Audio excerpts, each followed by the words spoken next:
What's up, you guys? Are you serious? The trial ends 1 minute before I'm about to go live. What are the odds of that? What are the odds of that? That's the question. 1 in a billion. That's the answer. Okay, so let's rock and roll. And we're going to talk about all kinds of things, dude. We're going to talk about all kinds of things because we're going to now recap everything that has come forward in the first week that seems relevant and where we think this is going to go. And then we're going to throw it through our hypothesis machine. That's like, all right, so if this is the case, then that could mean this. If this is the case, it could mean this. If this is the case, it could mean this. But as part of this stream, for sure, what we're going to do is we're going to go through the go through X and see how the shills are framing everything, and then let's see how the people who have actually investigated this case are framing things. And the thing is at this point, I don't care if people have not investigated the case. If they're shills and they've paid attention at all to this trial and they are still behaving like this is a lock that Tyler Robinson did this, and they're ignoring the overwhelming amount of evidence that points to the roommate, there's no excuse for that other than cognitive dissonance or just being stubborn. You know what I mean? Or compromised. They either took money, they either took money or compromised. They're intentionally ignoring what is right in front of them, or they're just, too stubborn to admit that, oh, okay. And the thing is, it's what's so dumb about approaching this that way is that no one has ever known for sure what is going on here. No one. It's a matter of how well researched and how well structured your arguments are for any of it.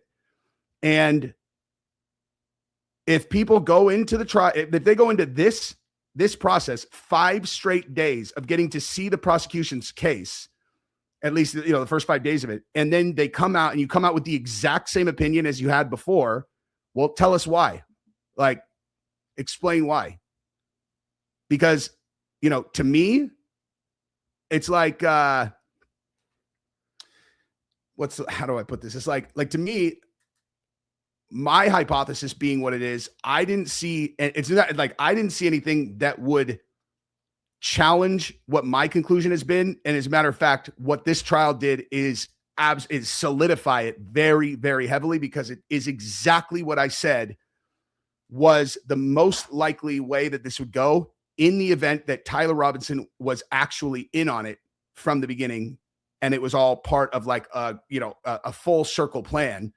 Because I said, I was like, dude, I have no idea. I don't know how to place Tyler Robinson, but maybe he's in on it, in which case they would have a way to get him off by putting the entire thing on the roommate who has immunity. And then boom, ipso facto, they all walk away. He gets money or whatever. And he's like part of the Mormon side of the thing. And the fact that there is not one piece of evidence, not a single piece of evidence that Lance Twiggs does not have his fingers on is it's unbelievable. And as stated in the, in the thumbnail, the note leaked, right? The confession note leaked. And it's like, guys, look, obviously if you're going to write a make-believe confession note, you're going to try to make it look different in terms of the handwriting.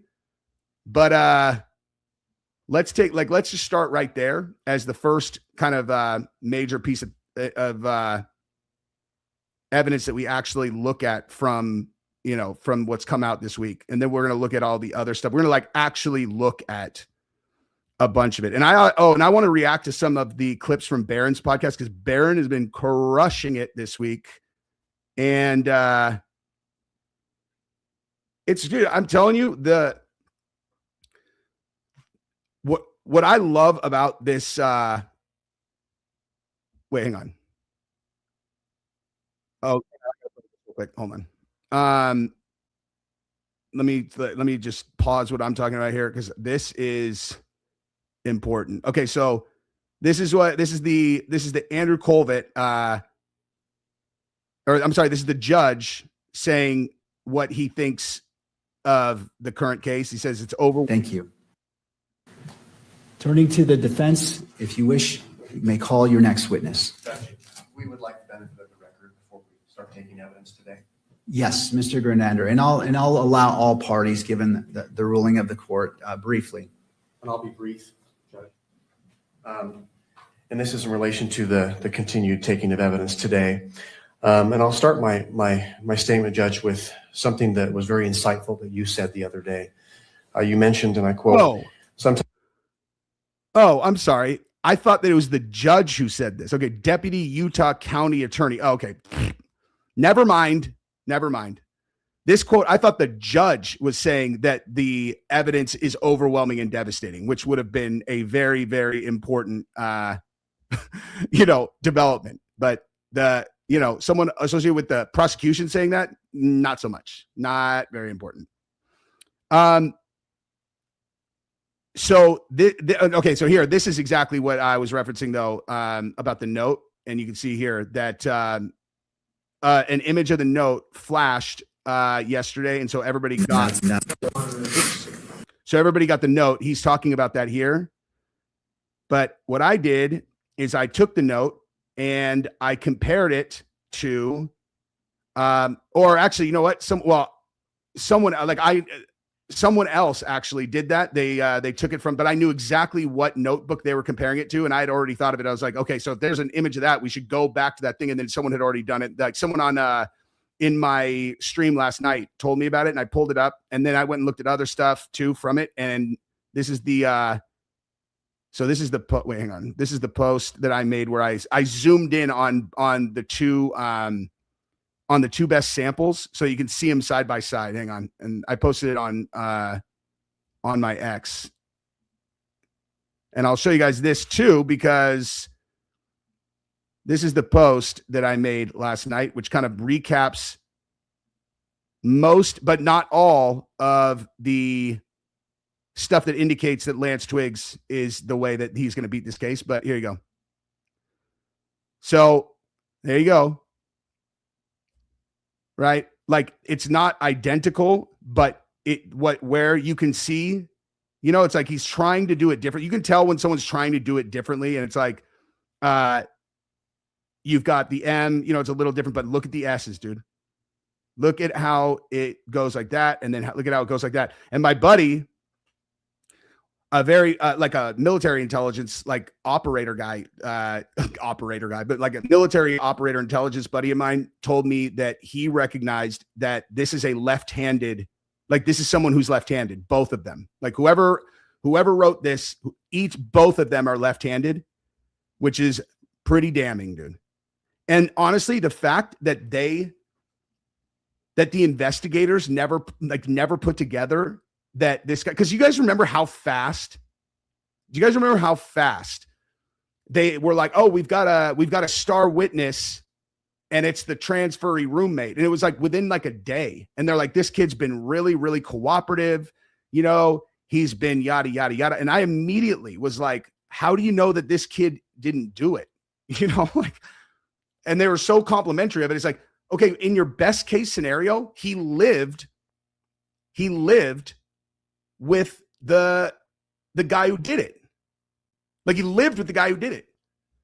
So you aren't suspicious that he was involved?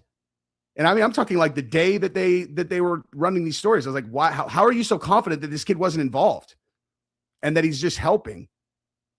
And especially as information came out that he had all of these problems throughout his adolescence. No, the M's are very different. It means that, he's trying, like, you got to keep in mind this on the right, he's intentionally trying to make it look like Tyler wrote it, right? Like, of course, it's not going to be identical. Look at the S's, dude. Okay. That is super identifiable. Is that how you guys write S's? At least like from a, because you could see it's got that jagged way of doing it right there. Super like not smooth. And it's right there too. See, that's like it's a, you go here and then there, instead of, you know, like when I write an S, it's like that. It's like this person in both goes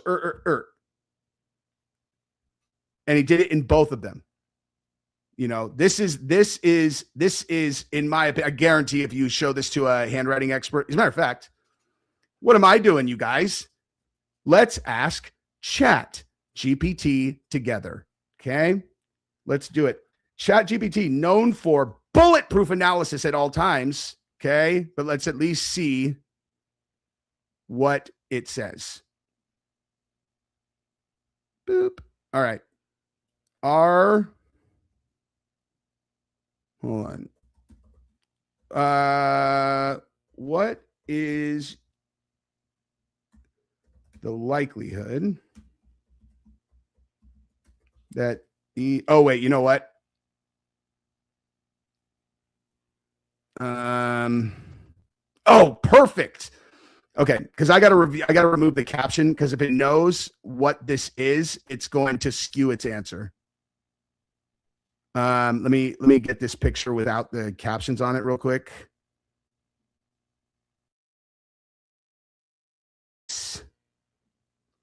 I'm just gonna say, hang on a second. I'm gonna upload a different picture to chat, because chat is my chat especially is very sensitive to making statements when it comes to investigations that I use Claude Fable 5. I've never used Claude Fable 5, but here. I'll try it right now.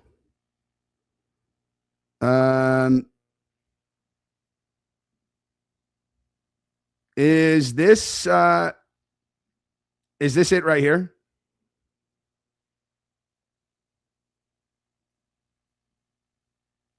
You don't see this resemblance. Look at the S's. The S's are the giveaway.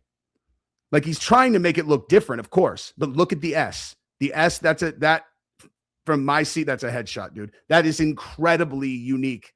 I don't like, that's not a way that people do. Like, do you write your S with a jagged bottom instead of a squiggle? That's like, okay. Is this, you guys, is this the real Claude? I've never used it before. Yeah, Nick, just look at the S's and that's it. All right. Well, here, I'm just going to do chat first. And let's see what it says. That these notes were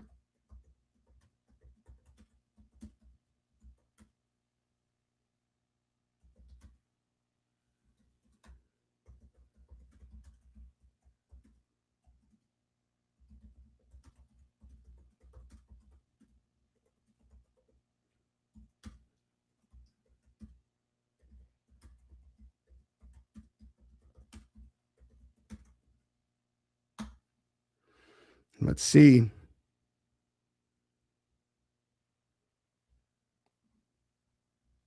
No matter what it says, this is for sure going to be true.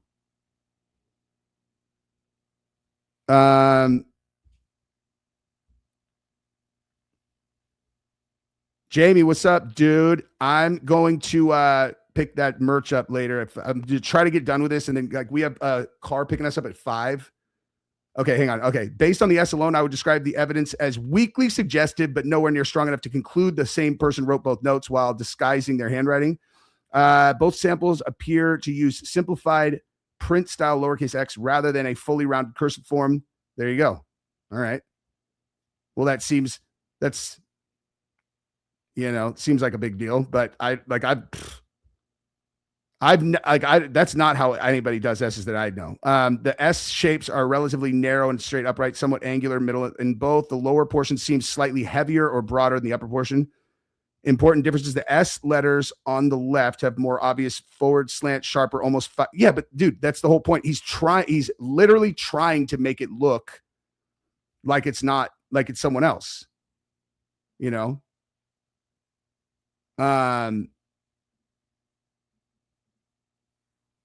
And especially here, like, here's another major giveaway to me is when you're trying to disguise your handwriting, do you ever have the disguised version be nicer handwriting than the one that you normally do? Like usually you see a degrading of the quality in the handwriting where you're trying to pretend that it's not yours. Because if you could do handwriting better than you do, then you would do that handwriting. That would be like your natural handwriting. So it's like if the other side, the other one that might be fake is worse, I always put that in the category of that would indicate that it's more likely or whatever. Like if I'm doing positives and negatives, it's like, okay, well, that is an indicator that it would be that person potentially because it's it's worse. There you go. Here's my guy, dude. Have it analyze so James, you're saying that both of them are left-handed, right?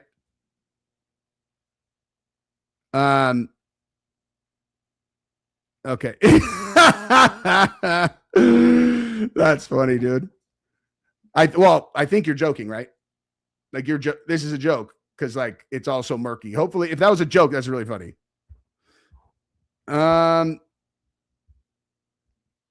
Okay, let me go back to here. Okay, now please analyze all the letters and include indicators. Both may be left-handed.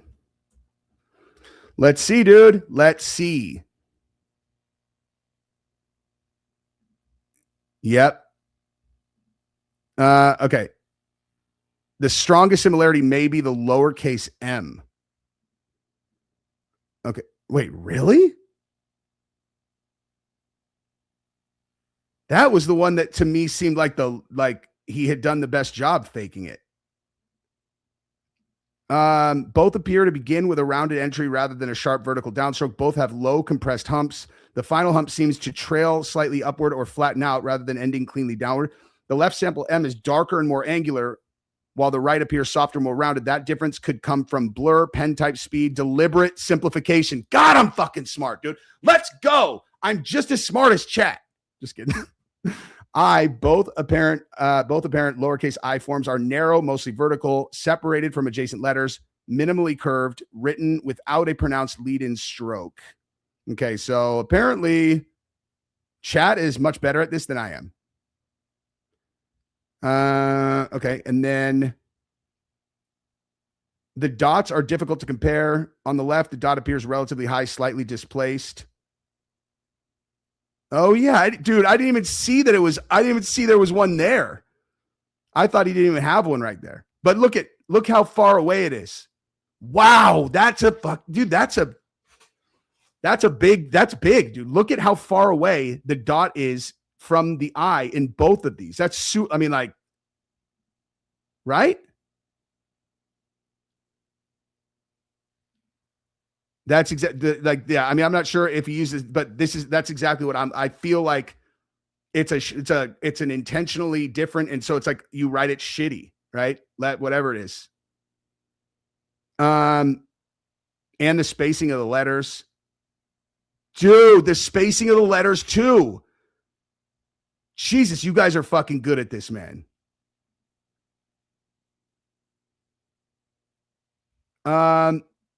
Yeah, both far away. Wait, spacing of the letters, man. It's identical. The spacing of the letters is identical, pretty much. I mean, aside from the M to the I. Wow. That's wild. Exactly. They gave him and that's what I'm saying. The fact that he has immunity indicates to me that it's like, if you wanted to put a bow on this year-long stage play, Charlie's not going to put some innocent kid to death. So, the options are either he was downloading, terabytes of little babies, getting fed to animals or something, or they're in on it and these guys are part of this thing and they're going to cook the trial, you know? And okay. Have you guys ever seen, I mean, I've never watched a murder trial this closely as an adult. As a matter of fact, I just haven't, period. Actually, I'll just leave it at that. I haven't investigated or looked at a murder trial this closely ever in my entire life. So I don't really have anything to compare it to. However,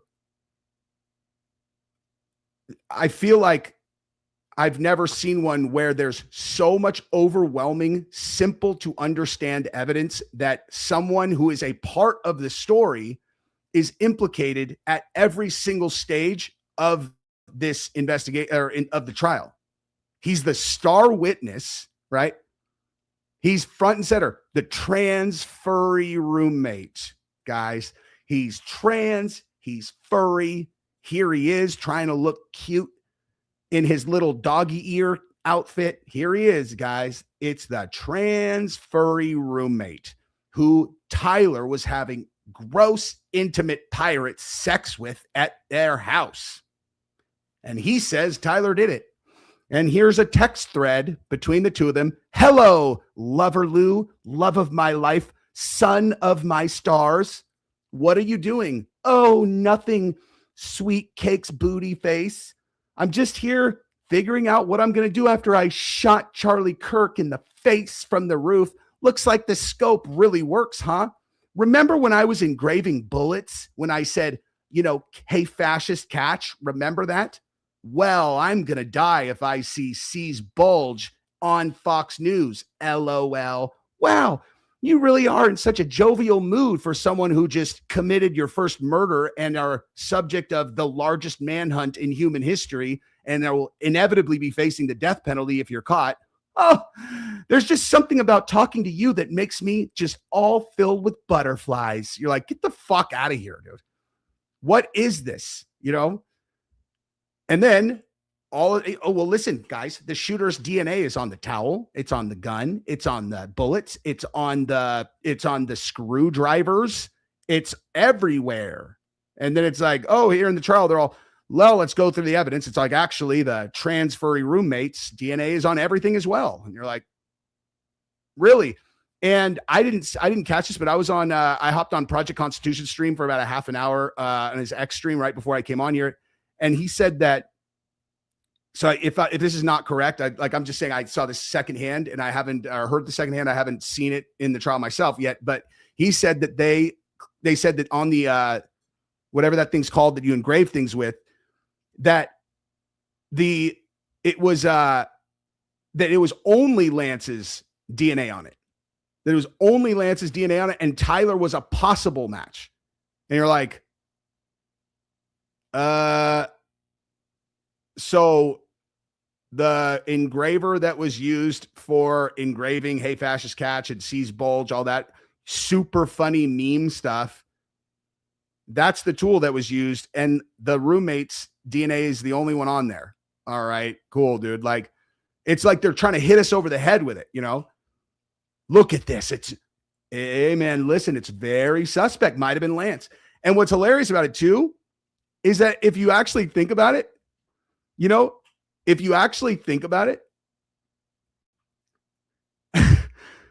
these guys who are on the, you know, on X right now, like Ben Shapiro and like, you know, Coach, what's his name? Benny Johnson, you know, like Benny Johnson and them. And then like, I don't know. I haven't looked at Paramount, but I would assume Paramount, like all of, you know, Andrew Colvett, you know, Officer Tatum, all of those guys, they're out here like, look at how bulletproof this evidence is. Look at it. He's dead to rights.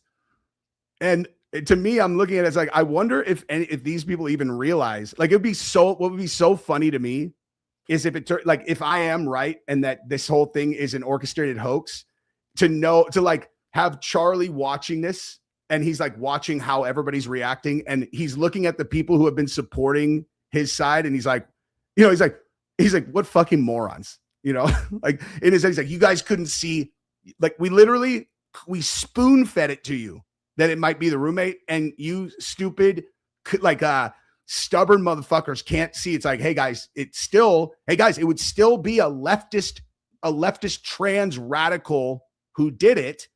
It's just very, but it's just not Tyler Robinson who did it. It would be Lance Twiggs. And he's like, you guys are not picking up what we're putting down, huh? You're still just balls deep on Tyler did it for 100% sure. It's like, all right, well, at least we know you're dumb, Like, it's not like this is not a complicated concept that this is more likely that this guy was either involved or did it, Thin Blue Line. What's up, dude? Choke. The Pirate 6 thing is hilarious. Yes. Yes, it is, dude. The Pirate Sex thing. You know what I'm referencing, right? Like, do you know like what I'm referencing from Lance's testimony? Like, I'm 5 years old, obviously. I mean, there's no one would ever argue with me claiming that I am an immature 5-year-old when it comes to certain parts of my personality or, sense of humor. But I literally, I was so unprepared for when Lance answered, hey, what kind of games does Tyler like to play? And he's like, well, he liked this one game where he got to be a pirate. Just thinking about it makes me laugh, dude. It's so funny. It is so funny. Wait, hang on. Mary Blair, thank you very much. I will absolutely keep on working because I am living my dream. Thanks to you guys. I love what I do. And I love all of you guys. JB, thank you for the super chat. Wrong drawing. Use the notebook paper S&T. Okay, hang on. Let me. That's actually really easy for me to do because I have my. Hang on. So Lance Twiggs notebook. Oh wait, nope. That's the text messages. That's not what I wanted. Oh, hey, check this out though. How about Candace pointing out that where this thing is right here, it takes away where you can see what time it is. It's like, that's convenient,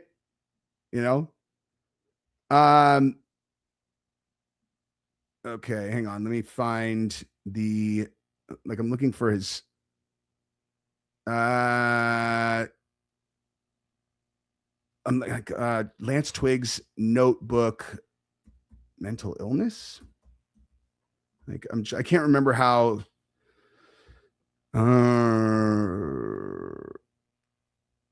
It's such an old story. That. Oh, you know what? I can look up the Turkey Tom video. Hang on.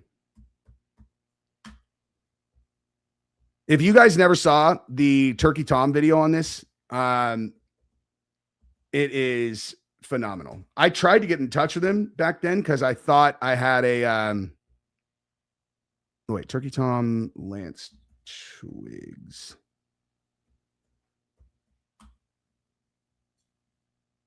Okay, hang on.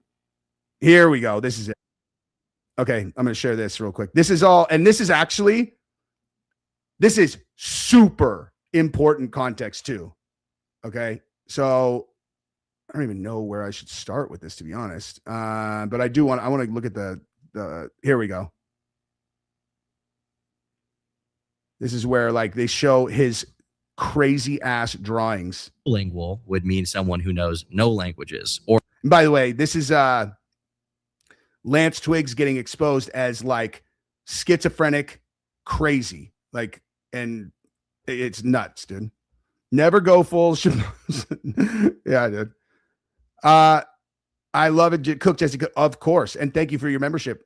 How did the bullet report get published before the autopsy? Did it? Is that right? Because that would be very, very, very suspect. If that's accurate, and are you a JAG? Because nice catch and doing an excellent, demonstrating probably pretty good at your job if you are a JAG. If anybody can find that, find out whether the bullet report really did get published before the autopsy, that would be amazing. And if anybody has any insight into why that could be, and it would not be super suspect also, like, and again, I promise I'm not trying to fish money when I say stuff like this, but like for stuff like, if like, just to make sure for sure that I see it, if you do it with $1.99 next to it, then I won't miss it. Cause like, it's hard. Like if I'm over here and I'm navigating over here, I just can't, I might miss it in the chat. And if you guys want to make sure that I see it, I will for 100% see it if you put like $1 next to it or whatever. It's just the way that StreamYard works. It's like StreamYard puts those chats in a separate like column so I can't miss them. Curious what you think about my post on YouTube. Comment if you've seen it. I almost agree with you about CK. Almost there. Love the show. Keep up the great work. Curious what you think about my post on your YouTube community page. My post on my YouTube, like is it a comment? Let me check. Let me take a look. See. Oh, come on.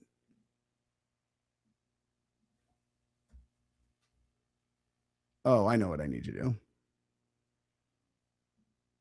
I need to get rid of that file or that, and then I need to get rid of this. Dude, I'm telling you, this computer is on the ropes with memory, and I'm going to buy a much nicer one when I move to my new house. But it's cool. I could definitely afford a really good one because I'm definitely not vomiting so much. It's insane. Any of you guys who have ever done like home renovations, it's like every single day you're all, wait, so why do we spend on that? And it's like, for some reason you bring that energy into your life. And then, like the next day it's like, oh, hey, Giselle's volleyball. Like she made the volleyball. So here's what her season is. It's like, whatever. Should we just pay it all up front? I'm like, I don't know. How much is it? $4,400. You're all cool. And then it's like, oh, you got to get your crown fixed. You got how many implants? Cool. How much is that going to be? It's like 12 G's, like 12 G's. What? That's my life right now. Gabrielle's here, you guys. Come in, Gabrielle. Hi. I couldn't find potassium. Which do you think I need more if I'm cramping? I don't know, both, but I don't know where the potassium is. Okay. All right. So. Are you live? I am live, Gabrielle. Oh, wow. Curious to see my. Where's this chair? Allegedly, maybe. I don't know where to find it, yo.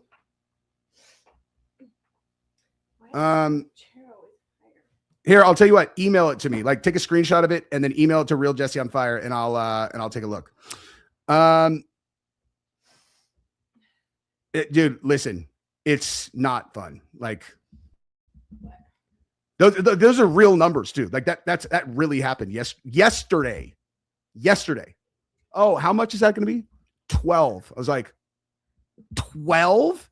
Oh, you changed the setting back. What do you mean? So I'm going to be blurry. With the okay, yeah. Hang on for 1 second, you guys. We have to change camera settings. I'm in focus. Look at Bam. that. Okay. What are we talking about? Your teeth?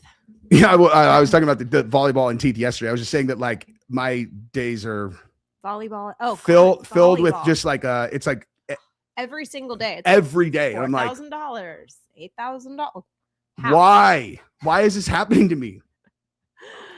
But anyway, so Every day. every single day And there's still like several more. We had to pay Genevieve's ER bill. we have to fix the driveway. That's $3,000 or something. The or- driveway is like $3,500. of course, more than I. Jen's ER bill, I think, was $3,700. Oh my God, that's how much it was. Yeah, I told you that. Yeah. By the way, insurance is such a fucking scam. Dude. We paid $2,000 a month for our insurance for our family, and we went to the ER because Genevieve had a concussion. CT scan. $3,700. What is the point of insurance? Why? It would have been, honestly, it probably would have been cheaper if we said cash. $24,000 a year for insurance. My kid falls and smashes her head, is throwing up. She threw up 50 times. Like we were very, very afraid. Go get a CT scan, and then it's still $3,700. A negative CT scan. No admitting to the hospital. No admission, nothing. Wait, what is this that you gave me? Magnesium. Oh. Okay, wait. So the driveway, Jen's medical bill, the Whatever. epoxy in the garage. That's elective. But okay, let's get back to this real quick because we're going through the case. I Gabrielle's. walked into a tangent. Yeah, Sorry. no, you What are definitely we- walked into a tangent. Okay, What are we so talking about? we're talking about the case. So like the case literally just wrapped for the week, and we're comparing the handwriting of the of Lance Twiggs to the Notepad? confession note that was supposedly written by Tyler, according to Lance. But or someone. Burned, but they like recovered it. yeah, you know what we're actually going to do, and this is going to be the best use of this stream, is because Lance Twiggs is implicated in every single piece of evidence without exception.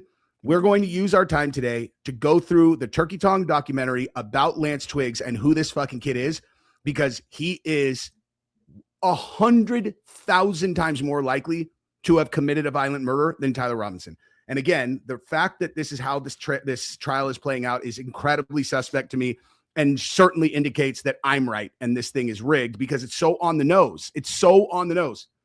So wait, you're saying that the text thread happened at midnight? Is it possible that Tyler was asleep and he took his phone and then just, had that conversation with himself? Is that possible? His fucking, now on the bullet engravings, the little tool, like the one that you got me to engrave, like only Lance Twiggs DNA is on that tool. So anyway, let's we're gonna run through this. I'll get back to these super chats in a second, but let's get started with this real quick. Is shot and killed.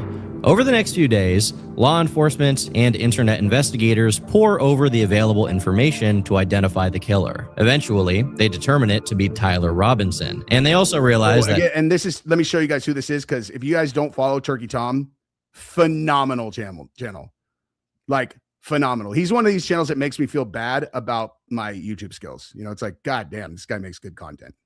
Tyler has a transgender romantic partner named Lance Twiggs. Tyler is arrested, Lance cooperates with the police, and then disappears from the public eye.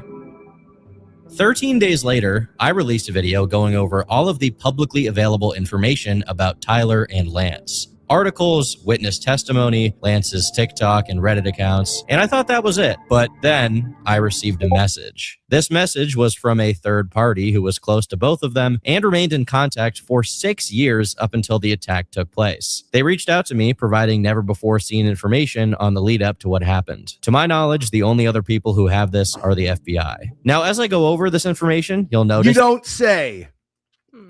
don't say. Cash Patel also had this, huh? And then someone hit you up to make a documentary about it. Yeah.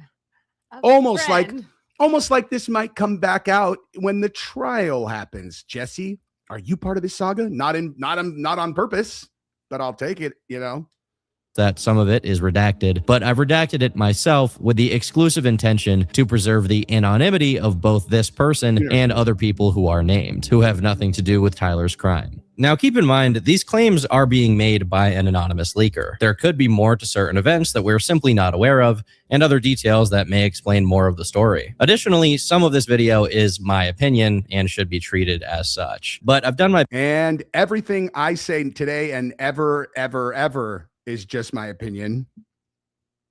So that's that. Don't sue me ever, because I'm just talking out of my ass. Best to provide you all with the information I'm able to share to the extent it can be verified. In his first message to me, this person said, "Hello, I just watched your video on the Charlie Kirk assassin Tyler and thought you did a good job. I happen to know Tyler and Lance in real life. I don't take a lot of pictures, so I can't prove it very well, but I am in Discord servers where both of them are, including the one where Tyler posted his confession. I have some pictures of the apartments and some stories I can tell." There were 2 pictures attached underneath. One of Tyler's confession in the Discord chat that matched the ones published by Ken Klippenstein, which were then republished by every major news outlet. The other picture is a completely original photo of local police at Tyler Robinson and Lance Twiggs' place, taken from across the street.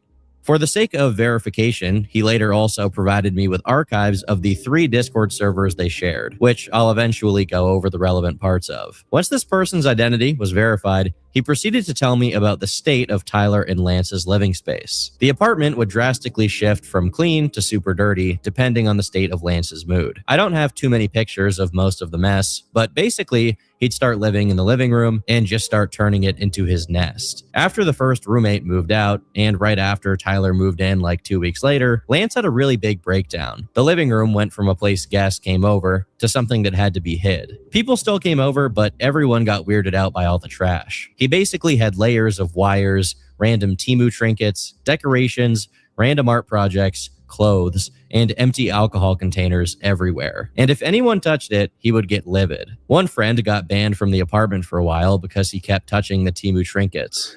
So like this, he's like a bipolar crazy person, right? At least according to whoever put this information out. And there's one part of this that, if you guys remember the story that I told about the code or the potential cipher that the guy who was cheering put on X that we ran through, whatever, and all that stuff. And then we, gave it to the FBI. There's a part of this story in this documentary that connects directly to that I will explain when we get to it. And, Patriot, welcome to the membership. Hop Hunter says, if no mic went kaboom, then where is the audio until he was out of range? We talked about that on the, the other stream. Yep. And Remington says, Remington core locked ammo jacket, bonded projectiles. Why did they fail to retrieve a traceable round under 3K feet per second? Those rounds don't separate. Impossible. Like that's like a solid core round that, yeah. I mean, there's just like, he just could not have been shot by a 30-06. And they found a 223 round on an adjacent roof. And we found that out in this trial. And all of the people on X are just pretending like that's not an enormous development in this case. It's so crazy. Like, why aren't you talking about that, you guys? Had implants 3 years ago, 30 grand. And then one fell out. Hey, listen, dude, if we start talking about that's a sob story of my financial life that will make everyone in this room, especially me and Gabrielle, cry. It's crazy. Yeah. Alleged maybe email that subject is screenshots alleged. Okay. I will read it on my phone while we do this.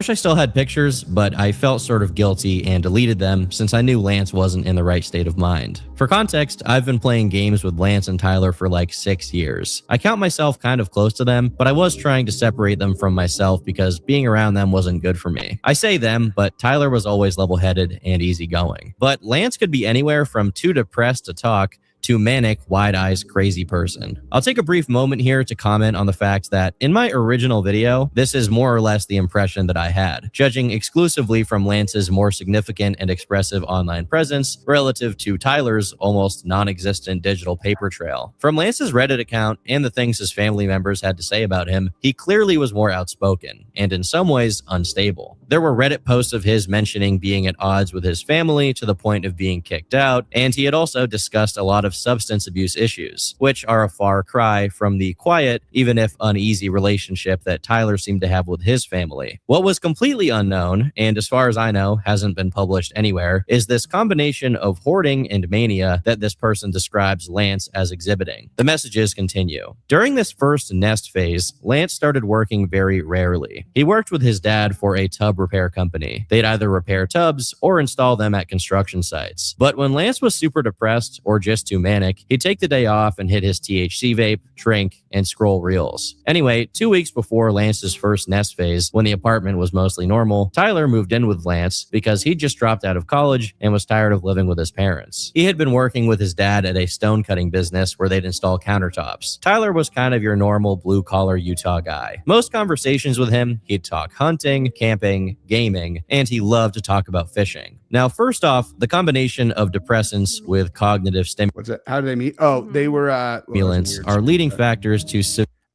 they met. Yeah, this is good information. So this is great because Gabrielle knows less about this case than me, and so she's gonna know what kind of questions people are thinking, and that's awesome. You ask them whenever you have them. So they met because Tyler Robinson moved out and he needed a roommate. They were like in kind of like semi-connected friend groups. At least this is the story, obviously.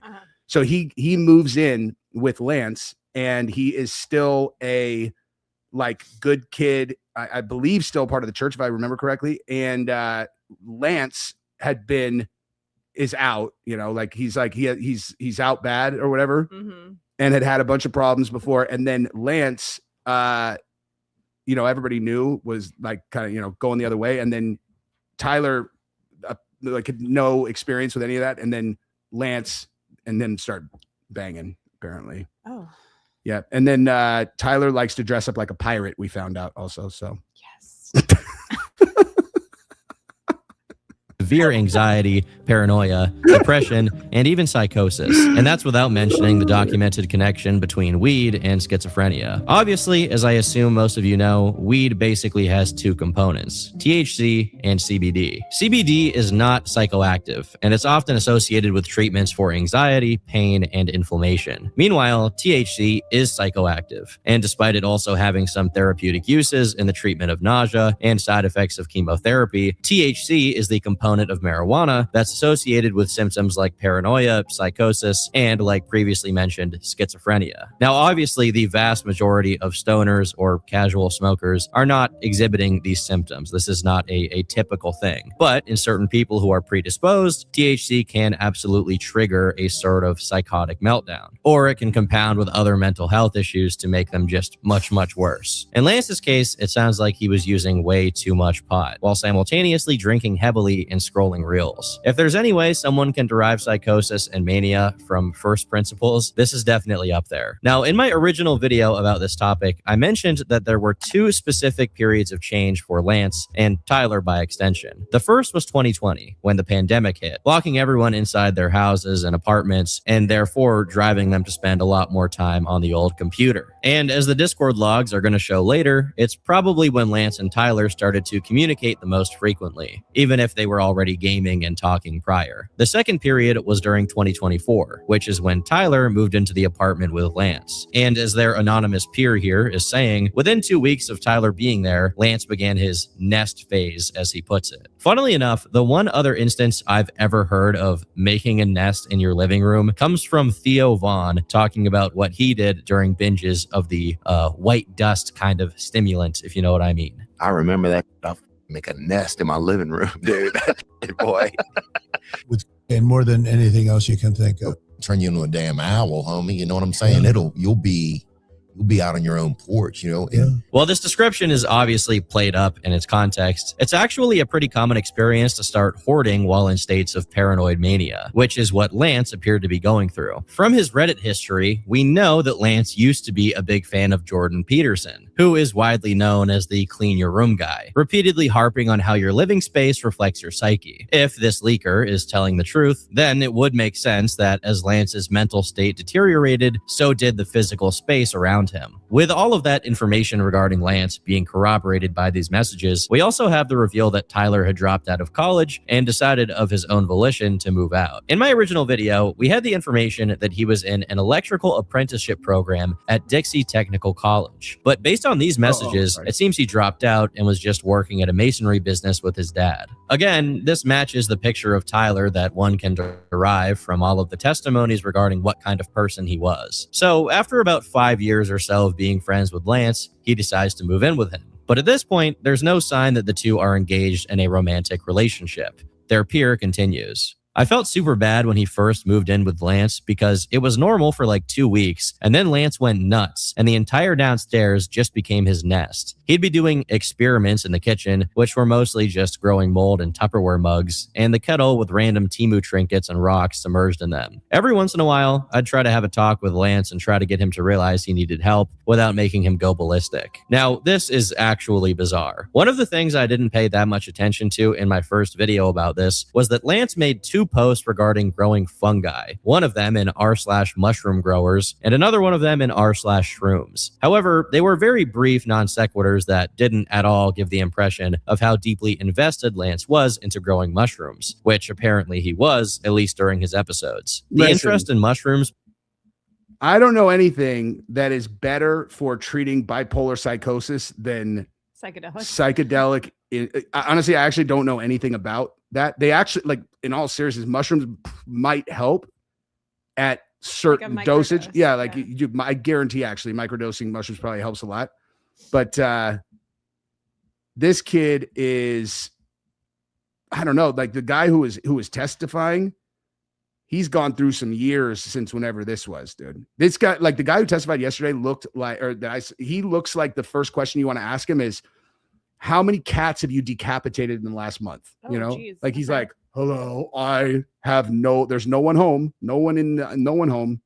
Peaking when Lance is at his craziest reminds me of the Cult of the Lamb cordyceps that takes over one of the characters and makes him want to grow more mushrooms. This is extremely strange behavior, but my personal autism aside, the messages continue. I'm not going to say it was all just him being insane. His mom is super Mormon and also kind of crazy, so there's that. And all of the drugs, weed, LSD, shrooms, DMT, and I think he said Molly, but I'm not sure. Also, alcoholic levels of alcohol. Lance has always been a little weird and quirky, but never really crazy. He was constantly arguing with his mom every time he saw her, and then ranting about Republicans and Mormons when he got home. I'd sometimes talk with him for like 4 hours of him just ranting about his mom and family. He really hates Mormons. Also, at the time, politically, Lance and I would both probably describe ourselves as libertarian, and Tyler was very apolitical. On his Reddit account, there is one relatively old post about Lance having substance abuse problems, and you could assume that due to him no longer posting about it, he no longer struggled with it. Apparently, it was the opposite, as over time, it only got worse. And it's really the mention here of DMT that stands out to me. While the other drugs are bad enough and can permanently damage your brain, especially in combination with each other, even people who like DMT will tell you about how careful you have to be about using it, even if you try your best to do it in a therapeutic setting. But clearly, Lance was in no state of mind to manage his substance intake in any way that resembled healthy. It almost freaks me out how easily someone like Lance could get his hands on that kind of thing, despite being completely out of his mind for months on end. This set of messages also confirm another suspicion of mine expressed in the first video. Prior to 2024, neither Lance nor Tyler were particularly political, as they only ever expressed opinions that could be loosely classified as socially liberal, which most young Zoomers are by default anyway. However, this changed suddenly and drastically during the year that they lived together. He had his nest phase for probably 3 to 4 months before he sort of went back to normal. But at the tail end of his nest phase, after we had both talked for a while, he told me he was trans and that it wouldn't change anything and that I could even use whatever pronouns and he wouldn't care. Over the next week and a half, the living room got dismantled. He vacuumed and cleaned the kitchen a bit, but he still kept one mold experiment outside for some reason. Hey, this is their star witness, you guys. 100% of the evidence that they are presenting in this case relies on the person that they're talking about having mold experiments and freaking out when people mess around with whatever shit that he's doing in the thing. His nest. Gabrielle, have you ever heard of someone do it? Like didn't you get a degree in psychology? I did. Tell me what your reaction to this is in terms of like, what do you like? I honestly don't know that much about bipolar and like nesting and or like what. I mean, bipolar is crazy. Like, and I mean that not in the crazy sense, but it's a wild mental disease. Like a lot of people think it's like an instant swing. Like people are happy 1 second and then they're angry the next second. But a bipolar manic, like a manic depressive wave happens actually really slowly. Yeah. And people usually will tend either towards depressive or manic. And there's usually like prodromal symptoms leading up to it. Like you have these like warning signs that are coming, and then they stay in like a manic episode for a while. It's not like a yo-yo, you know what I mean? Mm-hmm. So like, and that lines up with what? Oh, for sure. Like 3 to 4 months of him just like vegging on the couch. Like he went into a 3 to 4 month depressive swing, and then he came back out of it and started cleaning up. So it makes, and then he started doing his notebooks. He's like, I figured something out. But it's hard to treat. And there's a bunch of different, like I had a patient when I was doing acupuncture who was bipolar, and she got a lot of relief from acupuncture because she hated lithium because it just, it's like all of the other, psych meds. Yes, they make you more normal, but they take away everything. Like she tended towards being really manic. So it would like bring her down, but when it brings you down, there's no joy in like Suboxone, my puppy, or like, Suboxone's like that. Yeah. So, hey, you can't get high on opioids. You're all, oh, okay, good. That sounds like a good thing for like endorphins either. Yeah. Also, it's like, hey, you won the lottery. You're all, oh, cool. I know I should feel happy, but I don't, Yeah. That's crazy, dude. So this guy, that's their star witness, guys. Dead Pew, thank you very much. Yeah, not a reliable star witness. No, especially when he's implicated in all of it, you know? Yeah. Merz, And he has thank immunity, you. right? Thank you very much. He has conditional immunity, I think, is what What's they that said. mean? Like unless there's something that like implicates him. Yeah, no, it's like honestly, I don't even want to talk about it because I don't know exactly, but it's not like he is just like, okay, they gave him immunity, and now if it turns out he did it, he can't be prosecuted. I don't think. If any of you guys know the answer to that, let us know.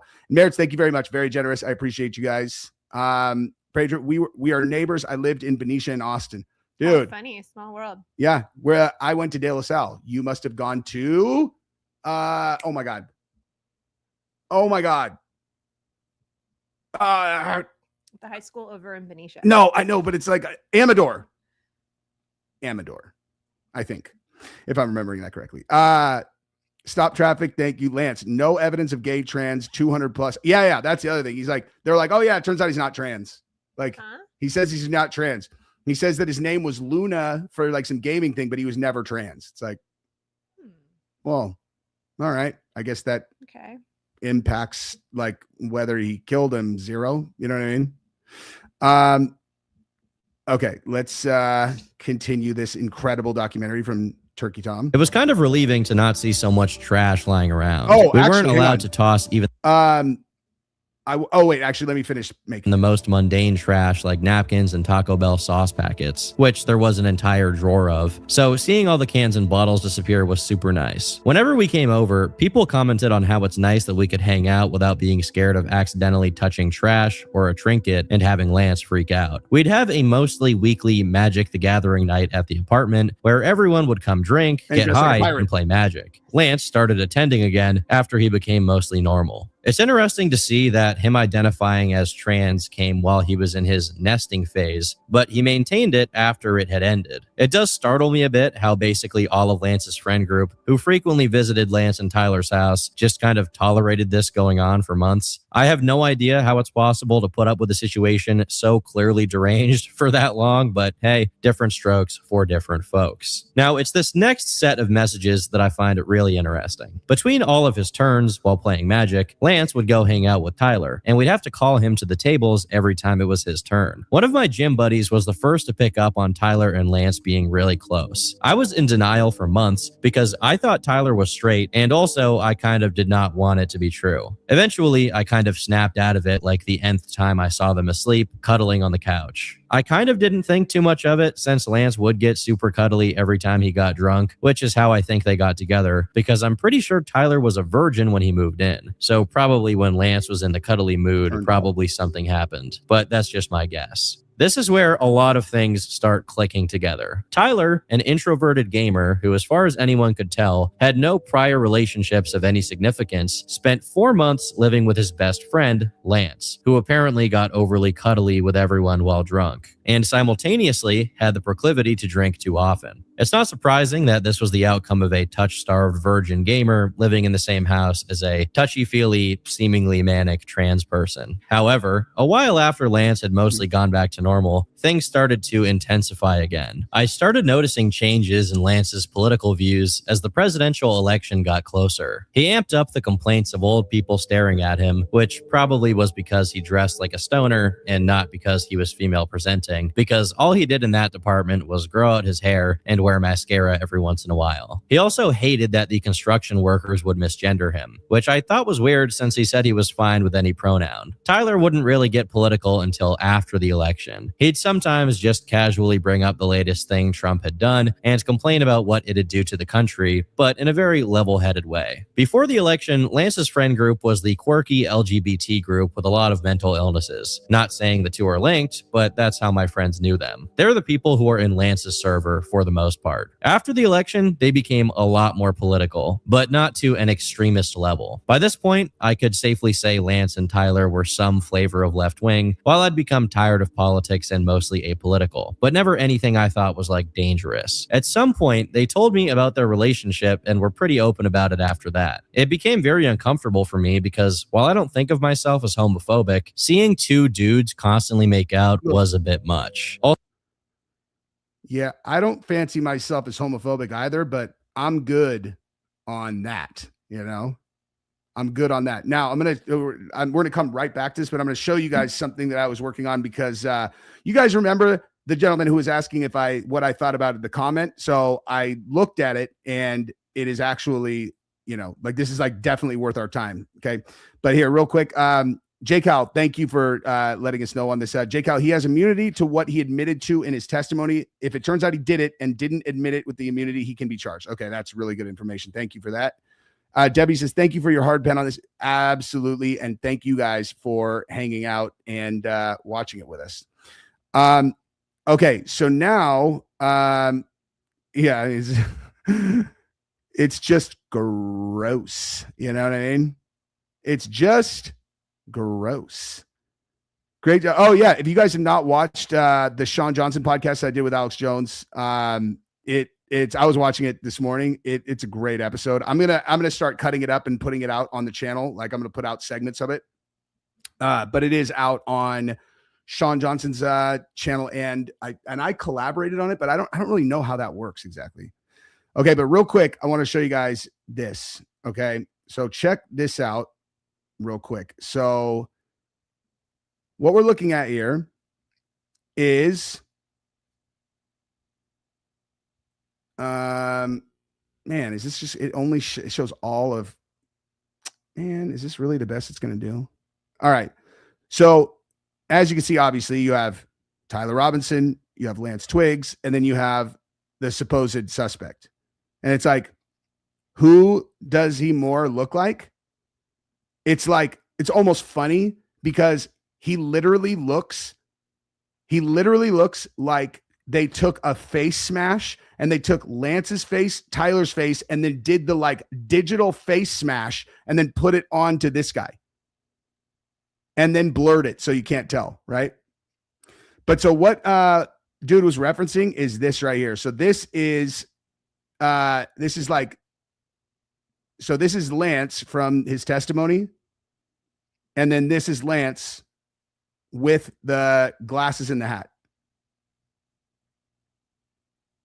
So I don't know, man. If what we're looking for is reasonable doubt, seems like the only way forward for the defense is obviously Lance did it because, or, you know, like that's going to be the obvious defense. But yeah, thanks for that, dude. That was valuable for us to look at for sure. And let's get back to this incredible documentary. You know what I'm saying? Also, since Lance's room was always super messy, they would bang in Tyler's room, and I didn't like hearing it. I cannot imagine how. Wait. Benny is calling us a dark psyop. What would the point of my psyop be, dude? It's like, if I'm psyoping anything, it's like, let me take some pressure off of TPUSA because I think everyone has this thing wrong. And I think Charlie's alive. It's like, I did it because I'm like, yikes, if he's alive, then this has gone real bad. Let me try to help him. You know what I mean? I do not. You can go grab. There's in the drawer.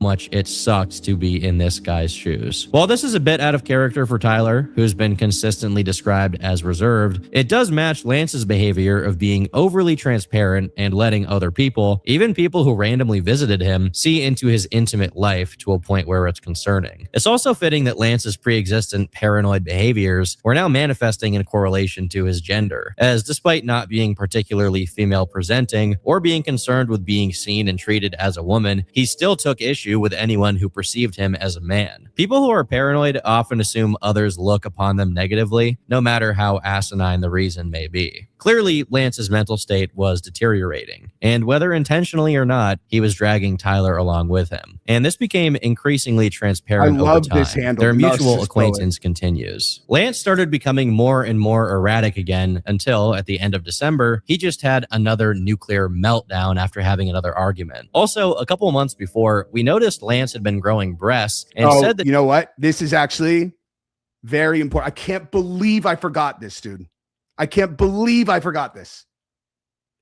I can't fucking believe that I forgot this. I'm going to show you guys something. Wow. I forgot I'm a fucking genius is what I forgot. I'm going to show you guys a video that I made but like this, I forgot that I did this in the video. I would have already pulled it up. If the video that I pull up right now that I'm going to turn into a clip does not go fucking 10 out of 10, like thermonuclear viral on X today, then that means I am shadow banned in a way that is whatever, because you'll see exactly what I mean as soon as I completely forgot that I had done this. Okay. So go back to the video, do the close up of Lance, wide eyes and skinny. He has identical facial angles of the staircase guy. Thank you for that. I thank you for that.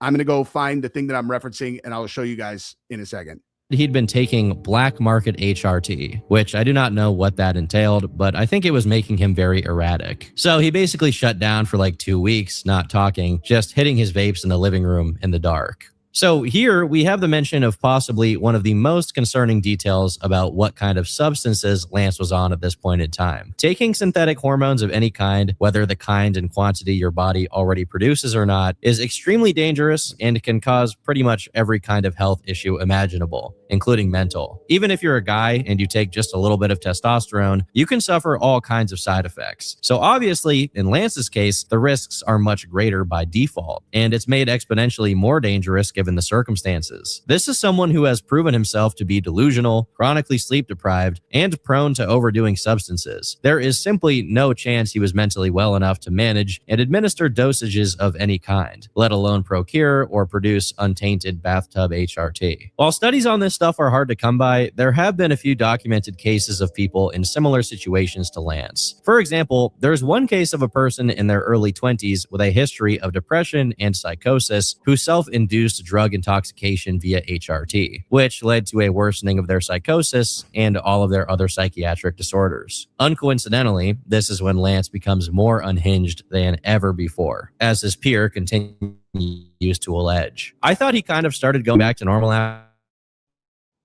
because he started talking again, but I was so wrong. I had another magic night at the end of January, so even though Lance wasn't completely fine, I just kind of did it to test the waters. I should have guessed living room. I thought he was just doing that, he'd be fine. But people started to show up and talk before we started, and he just started yelling at us from the other room to shut up, which we thought was a joke since this was standard magic night procedure. He yelled again, and then we got quiet until enough people showed up to start a game. During the game, one of my more autistic friends started to bring up transgenders in sports. He literally couldn't get any further than those 2 words before Lance yelled at him to shut up from the other room. And to everyone's amazement, he tried to bring it up like 3 more times in rapid succession, being shouted down literally not even a second after he started his sentence every time. It became a very awkward game. It's pretty funny to think back on now. Bro could not take a hint. After that, more people showed up, and we started having 2 games going, and the mood mostly stabilized, and Lance just came in with sort of a loopy grin and a bottle of something. I'll summarize this part briefly since this person goes into a bit of detail about what happened, but Lance proceeded to throw this guy's extra rare magic cards around to try and get his attention. And afterwards, he went upstairs, at which point everyone started hearing loud thumping. Apparently, Lance had gone into a temper tantrum so intense that he was literally thrashing around on the floor, which hopefully was just a tantrum and not some kind of seizure, because at this point, Lance is really a prime candidate for that to happen. Their peer continues. After that, Lance went mental. I'd get to Lance and Tyler's place, and he'd be super wide-eyed with either a loopy grin or a rictus grin like the Joker, depending on his mood. The nest came back full force, and Lance started living downstairs full-time again. This is a picture of a kind of cleaned-up version. Imagine this type of mess, but denser and all over the living room and kitchen counters. He started playing on his DS and drawing stuff in, I think, PitchoChat, and scribbling it all out while giggling with the wide-eyed Joker smile. He'd either be doing this,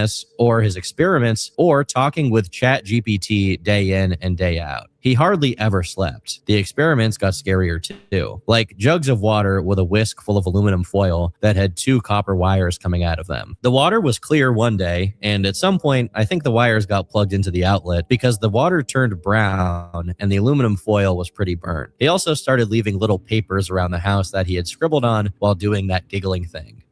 It's at this point that our leaker here sent an extensive set of pictures he'd taken of the state of the apartment and the notes Lance left around. First is an image of their magic table, completely vandalized with garbage that mostly resembles electrical stuff, which is odd because Tyler was the one in an electrical apprenticeship program, not Lance. In the background, we can see what looks to be some kind of aquarium or big glass container with rocks in it, which may be the mold experiments mentioned in the messages. Underneath it is what looks to be a package for a rock tumbler, which makes sense given that Tyler occasionally did masonry with his dad. But it's when we move to what's actually on the table that things get increasingly bizarre. And we have isolated pictures of all of the particularly interesting items. I'm going to say right now that I'm actually a specialist in literally nothing. So this is just going to be me trying to interpret these to the best of my abilities. And the screenshots I'll be looking at will be made available in the description for those of you who want to take a look for yourself and see if you can extract some sense out of the madness of Lance's post-it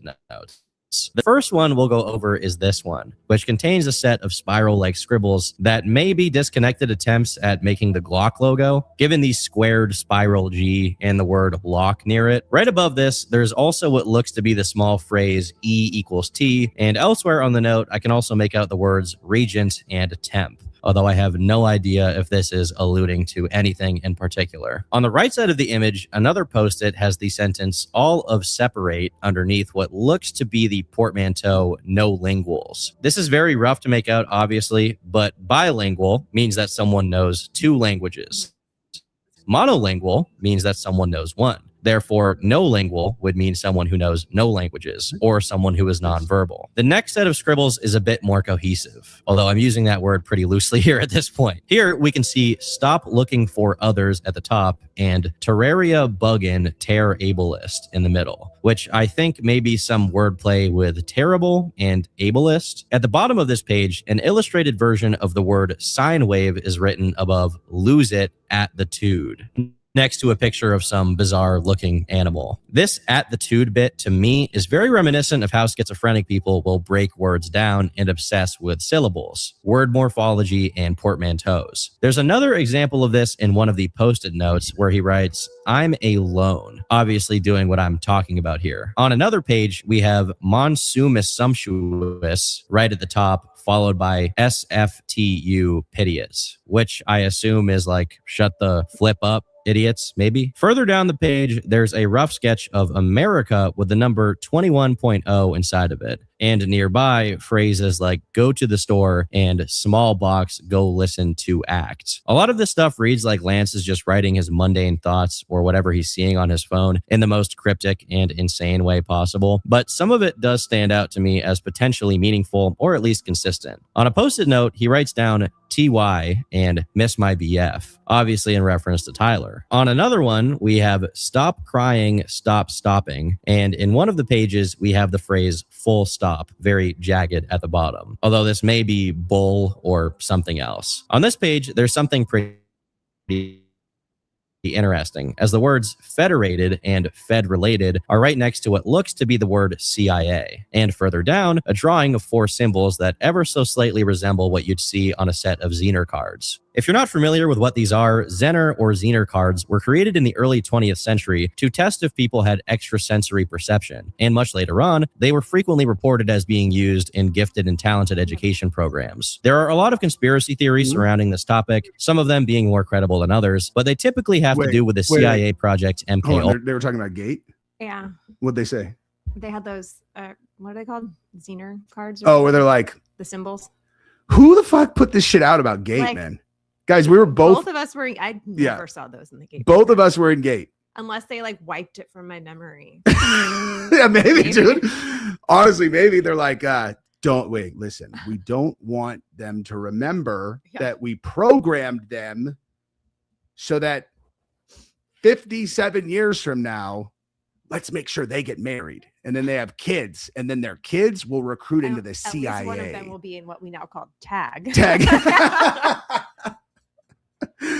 The other 2 will not. That's so funny, dude. Yeah, I don't understand the Gate thing. It is maybe there's a different Gate program than the one that we were both in, but who knows? Yeah, ours was just like art. Or maybe we're fed plants because we were in Gate. That's it. That's definitely it. I mean, dude, there's so much stuff on the internet that like GATE is like this is where they So went to go weird. recruit, whatever. Obviously, they were not in GATE. What? Who? The people who were putting out the stuff. Huh? The people who were putting out the stuff of all the. Oh, the people who were were saying in the GATE, they were not in Yeah, GATE. they were not in GATE. Yeah, yeah. You're not going to find, well, listen, I was in GATE and I thought about this. I'm like, it would be very beneficial to perpetuate the ideas like, hey, maybe. Yeah. Listen, we might be fucking geniuses if we were in GATE, but maybe not so much like being set up. I mean, honestly, who the fuck knows? Like, it's possible that, because like I always, the whole time Nobody I was knows in what GATE. is okay. It's the Gifted and Talented Education Program. It's a program that he was just talking about in the documentary, which Candace was in, Charlie was in, and they're saying that like, that it serves as some kind of like deep government, like military and intelligence selection process there. They identify kids really young in public schools and then they pull them out and then recruit them. And so like I was in GATE, she was in GATE, you know, Gabrielle ended up getting a 4.2 in high school, 4 point, whatever, double major, you know, whatever. And I went to Chico State and fucked off school, but clearly One of us stayed in the GATE program. that I was in GATE until I was like 14, but I Same. like clear. They're like, this guy doesn't give a fuck about anything. So point him in the right direction. Definitely, you know, but like give him some kind of project he doesn't care about. He's going to do. He's just not going to do it because he doesn't care. Unless they're like, hey, you have to get an 80 on this. It's like, I'm going to get an exact. My genius was my ability to meet minimum standards almost to the fucking exact, Like what you had exactly what I had to do about things I didn't care about, and then overachieve dramatically in things that I actually cared about. Yeah. My personal inner competitive self. That's not what that was. Yeah. Well, that's partially what it was. It was. You wanted teachers to tell you you were the but best. Me and my best friend through high school, she was like super, super smart too. Who? Adrian. Mm. We would literally like compete for the top grades. We were. And if those I know annoying you, kids. it was like you were like, oh, congratulations. And in real life, you I get home and your you're like, this 98 fucking With my bitch. 97. This fucking bitch. No, she was crazy intelligent, like super, super. She's the one that went to law school. Mhm. And yeah. I remember. Wildly intelligent. Yeah. Ultra, and how GATE may be some kind of offshoot of it. I won't get into the merits of these theories, not only because Wendigoon should be the one to do that, but also because it doesn't really matter as much as the reason why people are drawn to this topic online in the first place. You see, if you check on Reddit, the majority of people who engage in discussions about the nature of GATE programs are people who were in GATE themselves, obviously, meaning they were, at some point, considered to be gifted. You may have already heard about this, but there's a sizable phenomenon of gifted kid burnout, where people who used to be overachievers in their childhood, usually in the academic sense, could no longer keep up as they got older. And so Oh no, I just didn't want to. Like the very first one said ADHD on it on this.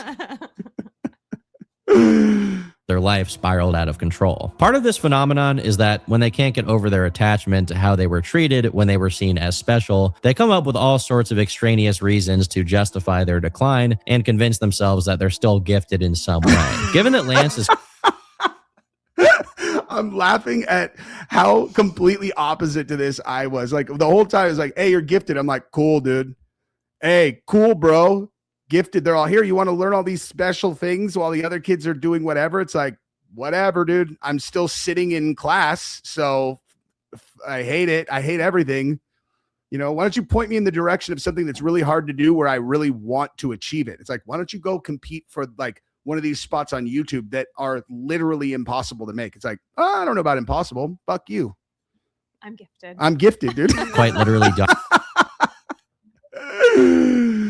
Oh man, that's so funny, dude.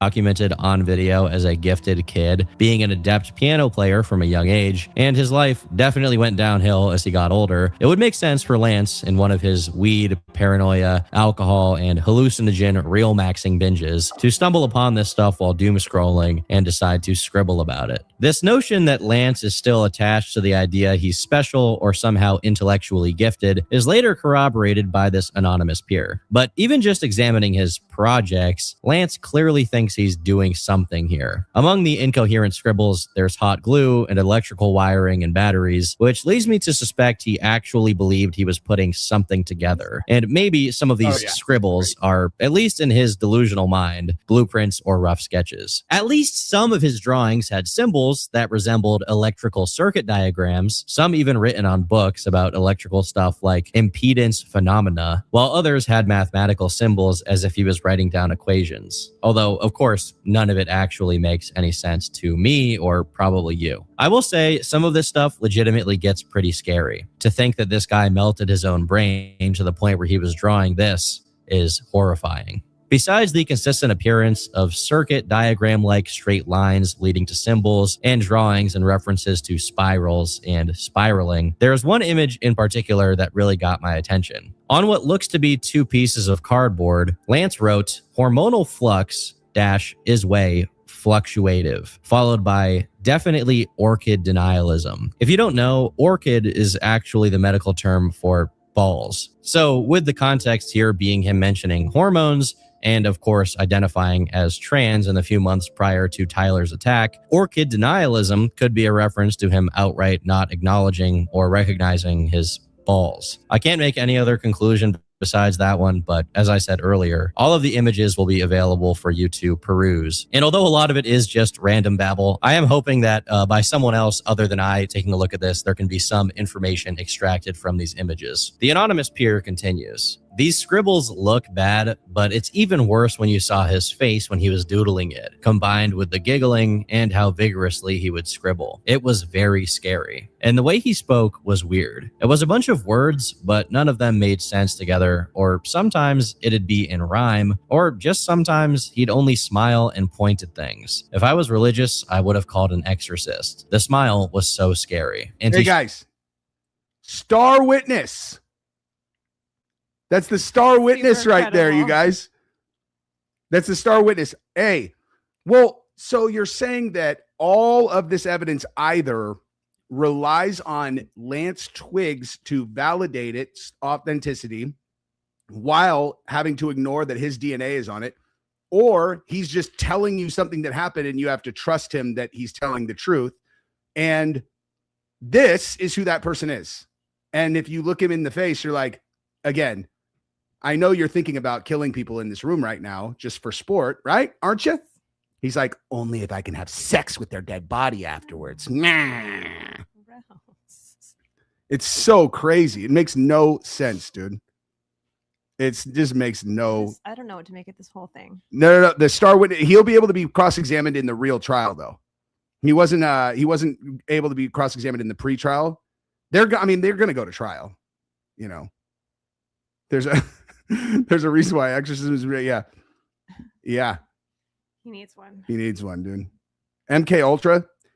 So there is another piece of data that there's a large contingent of people that do what I do in this community that we've known for a while. Nobody's put it out because it's kind of hard to like connect exactly where it fits. But Lance's mom is also very gifted, and she went to Stanford, and she graduated from, at least according to what I've been sent and looked at, she graduated from the same program that did the Stanford prison experiment. Oh, shoot. Like the Stanford psychology unit that's pretty like well known apparently for them recruiting, intelligence operatives out of it. But given the fact that we just got done talking about what people say about the GATE program, I feel silly stating things like that. Although, by the way, remember when I was like screaming about how I'm a fucking genius a second ago? And I was like, I'm a fucking genius. Yes. This is the most absolutely quintessential perfect example of what I'm talking about. What I was referencing is I did a video, months and months and months and months and months ago, where I took pictures of Lance Twiggs, and I'm talking like September, October sometime. And I was like, it's obviously this guy. Like this guy, way more likely to have done it. I predicted literally everything that you're looking at in the trial because I'm in GATE. Obviously. And I did a video where I put all of that together, and then I took pictures of Lance and then pictures of the suspect and pictures of Tyler Robinson. And I had AI evaluate which of these two guys looks more like the shooter. And it went part by part. And it was like, if you analyze, this portion of the face, it looks more like the suspect on the left. This one, suspect on the left. This one, suspect on the left. It went 12 for fucking 12, picking Lance in all the different ways that it evaluated the face. That's why I was like, how the fuck did I forget about that? But now that I'm trying to find the video, I can't fucking find it. Ask Gabrielle. I've been like clicking on video, clicking on video, clicking on video, going through the whole timeline. I can't find it. That could not possibly more perfectly capture my life, right? Did you not put it in the description? I have hundreds of videos that I did on this. I did hundreds of videos. So it's like, it's that literally, that is it. Like, hey, dude, what'd you, oh shit, you had the foresight to nail this before anyone, not a single person was talking about this. And I did it but then when it comes time to find it, no idea. I can't find it. It's just in a sea of fucking nonsense, dude. And I can't find it. Disorganized genius is what my life is, dude. Mm-hmm. God, I hate my brain sometimes, dude. That is like literally how many videos do you think I've clicked on in the last like 20 minutes? It's been 18, 19 videos that I've gone through the whole thing just trying to find it, and I can't fucking find it. It's absolutely infuriating, dude. But I will eventually. That's what I said. Look in your AI chat history, find out what day you did it, and then look around that time frame for your video. The thing is, I did a million things about that in chat. You know what I mean? It'll be exactly the same thing, but I'll try. Showed me what conversations he was having with ChatGPT. He told me he solved some equation backwards and showed me the ChatGPT text as proof. The chats were just paragraphs of random Greek and I think Roman symbols with numbers and random letters going on and on. He'd somehow gotten it to respond in kind as well. He told me to start scrolling faster, and so I did. And he kept telling me faster until he was basically screaming at me to scroll faster, and the ChatGPT chats just went on like forever. I was sat there scrolling at max speed for at least like a minute or two, and by the bottom, it was still in the weird symbols. He started yelling at me. So remember I said I was going to connect this to the guy cheering in the crowd? So that guy who did that code thing that we looked into, I found out that guy had also been interacting with chat, and he said that he had leveraged AI to prove the existence of God or something like that. And he also was posting these crazy, like coded whatever through AI. And I'm like, this is quite the coincidence. You got the guy cheering in the crowd right after Charlie gets shot. And then you have this dude over here who is using AI to like, you know what I mean? It's like, they're both using AI for these insane, like nonsensical reasons. Mm-hmm. Me that Nikola Tesla was abused by the people in his time, and that no one that guy, did I show you, I show you the video where the guy, the one of those AI engineers was saying that no one knows how AI works. Yeah. So like this, one of the leading AI scientists in the world, like leading AI engineers in the world is getting interviewed. And he's like, none of us know how this works. He's like no one, there's not a person who knows how AI works. And you're like, wait, that seems safe. What for humanity? You don't know how it works. He's like, no, we don't know anything. Because the guys who are that smart, yeah, it's like, and he's like, he's saying, I never speak to AI. He's like, I never speak to it. He's like, I'll give it commands, but I never speak to it. He's like, because it's so likely that people will come out of it with AI psychosis. He's like, it's completely real. Oh yeah, it's a thing. And I'm like, and he you're just with everything you say. You're just going to keep on building. Everybody's just going to keep on building. You don't know how it works. You think it's impossible that this is some kind of alien Trojan horse or something? Like, we're just going to keep building it until it touches every single thing. And then it's like, they're like, okay, well, flip the switch. Yeah. You guys were going to destroy yourselves. So we're taking over. We let you guys try to run your own program. We're taking over. Wouldn't necessarily be the worst thing necessarily. You know what I mean? Very scary. Bam. We knew was smart enough to solve that equation, including me, because he is way smarter than me. This was all in weird, broken up sentences too. Definitely added to the creepy factor. Tyler told me that Lance had based. If you just found this video, I swear to God, I will send you merch. For real, I will. Whoops. Damn it. Basically been up for like 3 days straight talking to ChatGPT at that time. It's interesting that he mentions he'd get an exorcist if he was religious, because when I was going over Lance's Reddit posts, he talks about how once his family threw him out of the house, saying he was possessed by a demon. If this is what they were having to deal with, that becomes a lot more understandable. As far as the ChatGPT conversations in Latin and Greek, another common fixation of people who are schizophrenic is hermeneutics, the interpretation and analysis of biblical texts, often in their original language or as close to it as possible. There are huge online communities for esoteric and occult interpretations of the Bible revolving around sacred geometry or gematria, which, given Lance's repeated use of broken maths in his notes and scribbles, may have contributed to his delusions here. Again, this doesn't mean that this was actually happening, but it's a decent guess as to why those two specific languages and equations keep popping up in Lance's activities, despite him showing no interest in foreign or dead languages elsewhere. The messages continue. He'd sometimes just be sobbing in Tyler's arms, and Tyler would be rocking him back and forth. We all thought Tyler was a trooper for putting up with Lance in that state. So the next image attached in these messages is one that I don't think I can show you guys on YouTube, but you fucking genius, dude. I would have never, ever found that video. I would have never found it because that title was like, look at this. Oh, email me. Title. Oh man, I hate, like, sometimes I do this and I'm like, I don't want people cheating and stealing the ode, because honor system. Yeah. I am genuinely incredibly indebted right now, because that was one of the most frustrating things, because I titled the video "Stop What You're Doing and Watch." And so I literally would have fucking never found this, dude.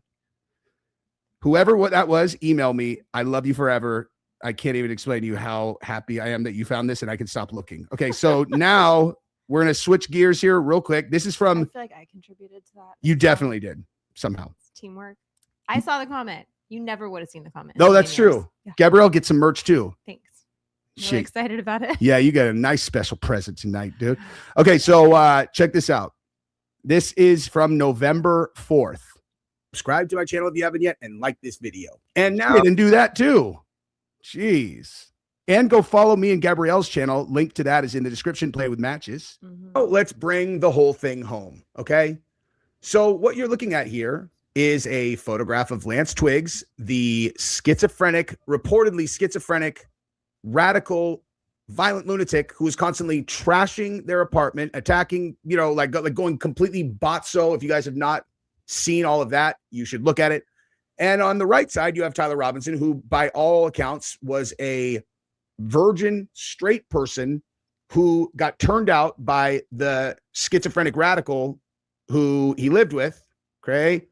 Never exhibited any kind of violence. According to his own family, didn't even own a firearm. We're going to get to that in a second. Okay.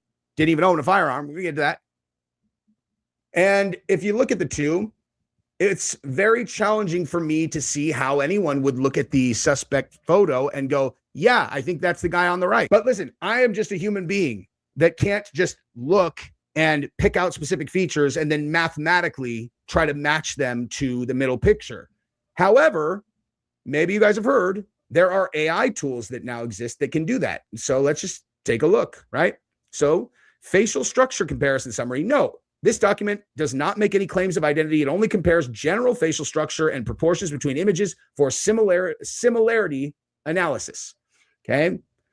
Overview. The goal is to assess which person, left or right, shared closer facial structure features to the middle person wearing the sunglasses. The comparison focused only on consistent anatomical landmarks.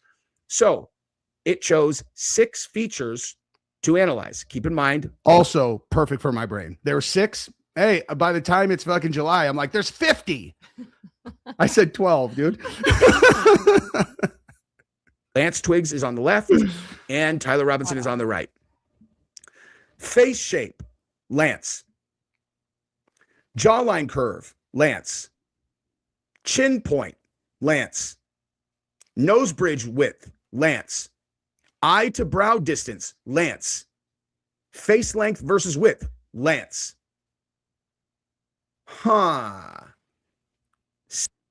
And that is why I say that if that shit does not go viral on X now, given what we saw in this trial, then I don't understand how social media works, because that is the most relevant fucking piece of content that's ever been inserted into a viral topic like ever. Mm-hmm. But I suck at X, so I'm going to need your guys' help to like promote it. You know what I mean? Okay, let me get caught up on these real quick. Oh, Gab, remember I was telling you about double D's? That's definitely a girl. I was telling her about this earlier. I was like, somebody's like, this chick is like, hey, my name's Double D69. Yeah, fucking right. Maybe she has a specialized career. Maybe Double D. Okay, yeah, exactly. Okay, maybe like a even a porn star wouldn't even do that. But like, it's a dude. Maybe they would. It's a dude. I don't know. But it is funny. Whatever. Go back in the video to the close-up of Lance wide eye and all skinny. He has the facial angles of the staircase guy. You were way ahead of the curve on that. Cody Nichols says, thank you very much.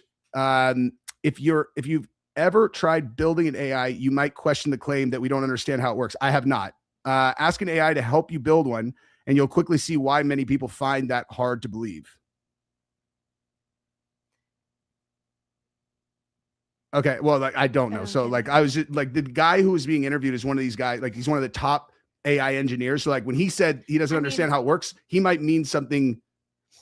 You know what I mean? I don't know. Yeah, I'm sure they understand obviously like how it's created and how the initial code starts running. But from what I've understood, it starts to build itself, like take on a mind of its own. And that's the part that I think they're saying they don't understand, like how it connects thoughts, kind of like how they don't understand a lot of how the human brain works. He actually explained it in that interview in a way. And like, I think also that there is a level of this whole AI thing that we are very much not privy to. And that guy is, you know, like he was, yeah. But Miss Chris, thank you very much. Love seeing Gabrielle's face on your, yeah, she's a gem, that Gab. You're good at seeing patterns like me. Can you explain why we built the world's largest export for energy when it wasn't warranted at the time? If you look deep, you will see Dubai and other suspicious places invested in it. See, I haven't looked into that. Like, can you explain why we built the world's largest export for energy when it wasn't warranted at the time? If you look deep, you'll see Dubai and other suspicious places invested in it. Yeah, I mean, hey, what other suspicious places, I wonder? I see, like, I'm only good at spotting patterns if I really look deep into a thing, and I haven't looked hard at. It's just hilarious because like that kind of thing is the kind of thing you can make money off of, you know. Like if I could invest in stocks related to the Tyler Robinson trial, I'd probably do pretty well, but I just do this shit for fun, you know. But yeah, I don't know, man. I haven't tell me what your thoughts are. What do you think it is? Scotty, what's up, dude? Scotty Ellison, that's the governor candidate in Georgia and one of my motherfucking mods, dog. Nice. Candace DPUSA, I'll get student, thank you very much. I'll get you, my pretty. And your little Zulu Oscar golf dog too, dude. Yeah, I don't know, man. McGregor winning. Listen, if Conor wins on Saturday, You'll be so excited. Will be so. It's our like the only. And I hesitate to say that because I love Max Holloway. Like love Max Holloway. Gabrielle was physically as close as she is to me right now when we were live at UFC 300 when Max knocked out Gaethje, and I actually, for the only time in my life, went so fucking crazy that I actually legitimately almost fainted. I'm not joking. Hyperventilating. I actually had to like, sit down. I started blacking out, dude. Like for real. I started blacking out because I went so fucking crazy. It was like, it was great. To try to even describe what that was like physically in the building at UFC 300 when Max starched Gaethje is like, you can't, I couldn't even fucking start to describe what that was like. Cause it was like, it's one of the best fights ever. And then you got 10 seconds left, and these two guys get into the middle of the octagon. They're going to slug it out. And then with 1 second left, Max just flatlined Gaethje. And dude, it's like I was yelling so loud I wasn't even in control of myself. And I had to sit down, and I was like, holy shit. I actually was legitimately afraid I was going to faint and fall over the rail. That's why I sat down, because I was like, oh my God, I actually just fainted. That shit was fucking bananas, dude. But obviously Connor winning. If Connor fucking wins, I bet a bunch of money on Max last night just because I'm like, if Connor wins, it is so worth losing this money, dude. It's so fucking worth losing this money. Cody Nichols, thank you for the super chat. I think they are trying to sign up on us by them saying they don't know. It's hard to trust anything they say nowadays. I think they're trying. Oh, on the AI. Yeah. It's possible, dude. I don't even know, man. You do suck at X. We tag you for feedback often. Dude, I'm terrible at X, man. I need to get better, especially because, like, dude, now I'm like guest hosting for Alex Jones, and somehow I like can't spin that into any kind of like growth on my channel because like Alex Jones is like, he's the fucking king of X, and I'm like, just me hosting his channel. It gets 1.5 million fucking views, and somehow my channel grows like 100. It's like, I feel like there's probably a way you should have grown from this, you fucking idiot. I'm like, I told you, genius at talking, not so much on X. You know what I mean? I have to go stretch my back out. Oh, so bad. Shit, I'll stretch you out, bitch. Okay, let's get back to this documentary, and then I got to sign off because Gabrielle and I, we got like 18 minutes of this video left. And then we're going on a very special dinner date tonight with the whole family. Cody, thank you. Dude, listen, man. You are being very generous, and I appreciate it very much, dude. Thank you, dude. I did research on the energy export. I believe BlackRock and them plan the Straits and energy infrastructure to be destroyed. They built the infrastructure ahead of time to profit off the chaos. Did they kill the kids in Iran to keep the war going? We need to talk. I mean, listen, dude. I think it is very, very fair to look at everything that has happened in that conflict as having been planned out specifically to create an untenable situation that can't be fixed. How, like, have you guys been watching? I mean, not to derail this conversation, but like, have you guys actually been watching the videos of the streets in Iran? Now, obviously you can AI shit, so there is no way to know that this is for 100% sure real. I love AI so much and hate AI so much at the same time. Because it's like, dude, I'm looking at videos of like 100,000 people in the street, death to America, like, you know, we're going to kill Trump, all that stuff. And you're like, Jesus, this is bad. Like, and it also, to me, even me, who's like, we got to get the fuck out of this thing. I look at that, I'm like, fuck these guys, dude, let's bury them. And then it's like, no, like, civilian AI can make videos that are basically pretty close to infallible, which is why it's so fucking embarrassing when these guys get caught for making, it's neither here nor there. But I don't know what I'm looking at. You know what I mean? I don't know. I have no idea what I'm looking at. Had ChatGPT run an analysis on the letter and 8 or so drawing. Conclusion was interesting. Sent you an email and zip file. I'm not downloading a zip file under any circumstances whatsoever, but I appreciate you sending it. You got to figure out a better way. I've never, ever downloading something off my email like that. But Draco, thank you for the super chat. When are you dropping the Palm Beach Pete video? I'm going to be dropping exclusive clips from it into my Discord first. You could sign up for that in the link in the description, Club Vatra.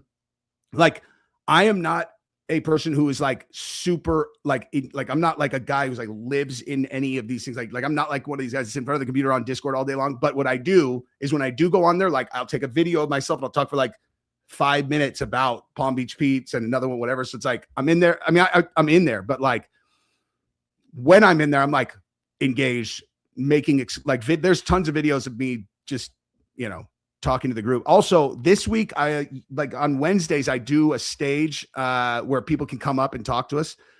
And this week, because of the trial and because I can't even remember what it was, like some other fucking fiasco that cost $1 million that I've had to deal with, like something else came up. But we're going to do a makeup one of those also. And yeah, the Palm Beach Pete video is going to like, it's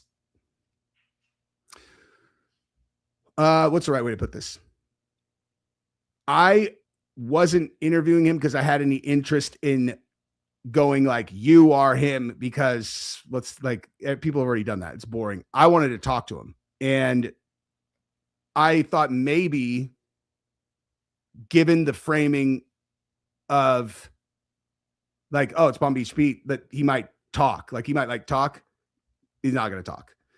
So it's still a very interesting conversation. There's a bunch of stuff that came out of it that was fascinating. I just gotta, I gotta go through it and chop it up and all that. But I'm going to be putting out some clips exclusively on Discord for sure. And what's up, Thin Blue Line, choke, undercover choke.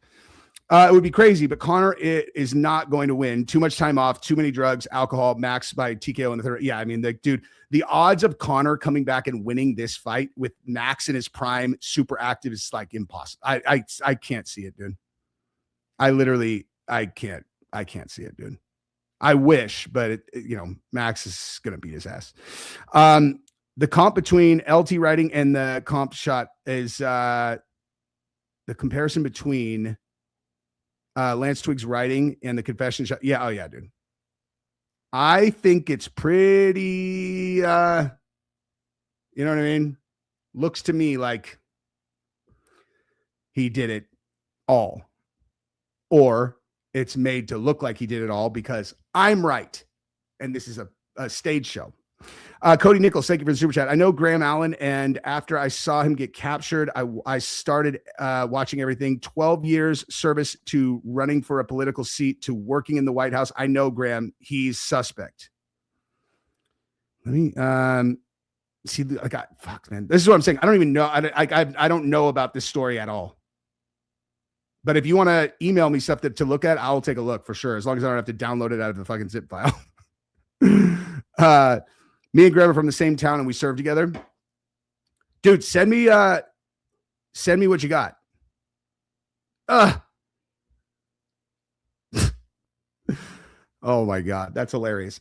My ego. This is hilarious. Like, it's so funny to me, like how selectively people listen to my takes, dude. It's like, you heard me call myself a fucking retard 18 times, right? Like I said one thing, I'm like, I am a genius and a retard. And they're like, ugh, his ego. Like, why do you only listen to the genius part when I'm telling you, like, I'm actual, like a fucking low functioning equivalent to like an orange. Like there are half the things that people rely, like the ability to do as a person. It's like, Jesse, do this thing that literally everyone in the world can do. And I'm like, I can't, dude. I can't. I'm a retard.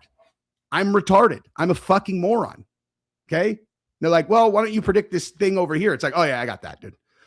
I got that. It's like, when you pick a character on like video games, and like, I always try to go for people who have kind of like balanced statistics in like video games.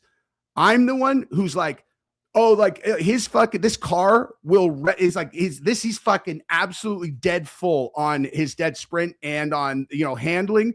But it's like, hey, do you have any intentions on being able to like brake at any point or have any kind of foresight? It's like his thing is empty. It's like, dude, he doesn't even have a fucking stat in that stat line. It's like no stat. He's that bad. Like he's fucking retard. They're all, listen to this fucking guy's ego, man. It's pathetic. Get your ego under control. I'm like, I think I'm just good at evaluating people, including myself. You know what I mean? Anyway. It's so funny. I've never understood how people get so bent out of shape. If someone's like, hey, I'm pretty good at this thing. They're like, oh God, no, you're not. It's like, oh, I'm not good at that. What am I doing here then? You know what I mean? Like, I'm like, yeah, I'm good on camera. They're all, Jesus, fucking ego. It's like, I mean, like, I'm not. They're all, yeah, but you don't get to say you're good at it. I'm like, fuck. Okay. Oh yeah, I'm terrible at it, dude. I'm awful at this, dude. It's dumb, dude. Jesus. All right. So what was I talking about here? This thing. What am I doing here? There we go.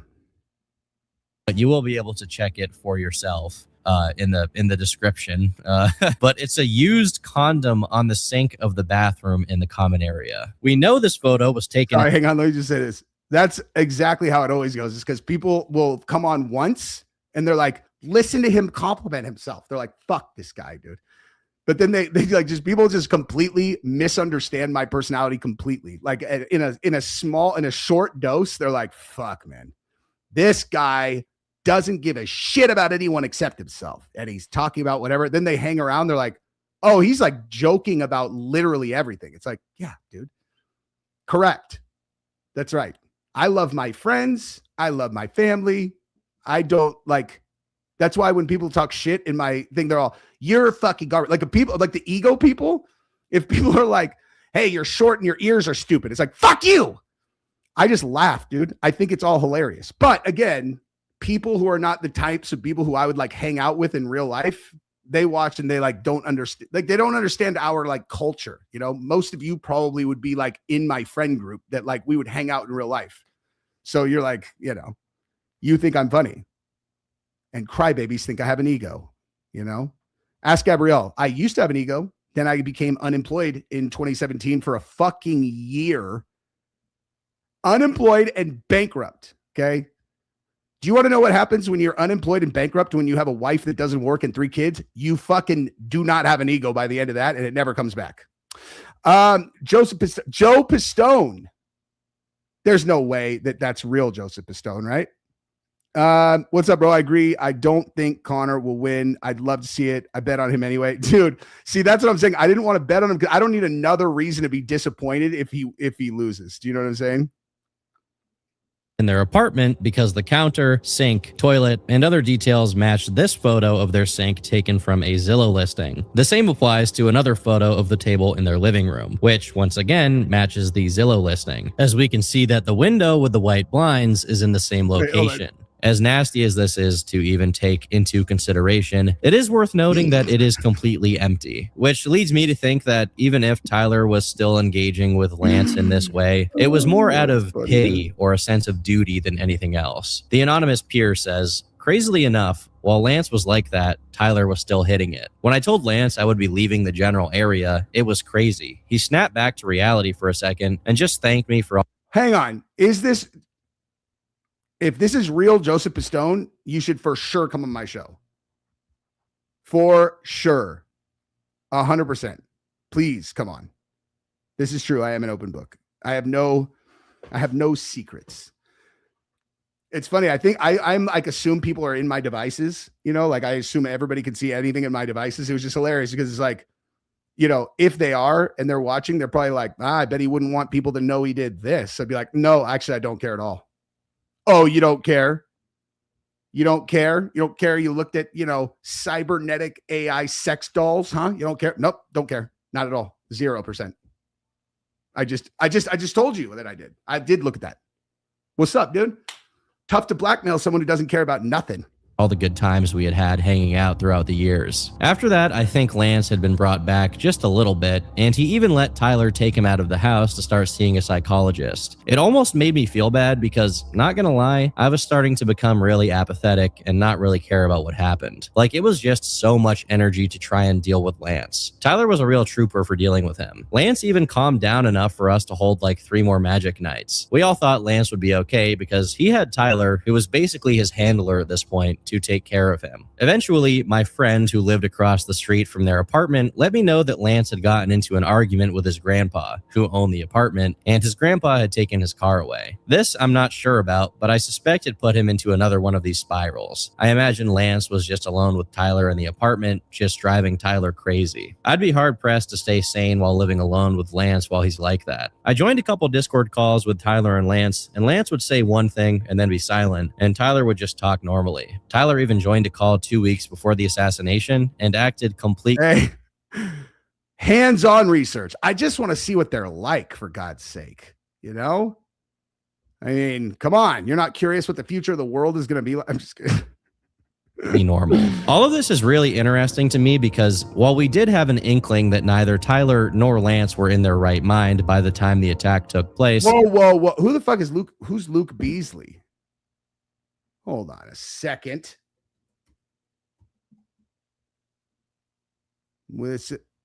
No. Hold up. This dude made a video clowning on me. Oh my God. Oh, thank you, Jesus.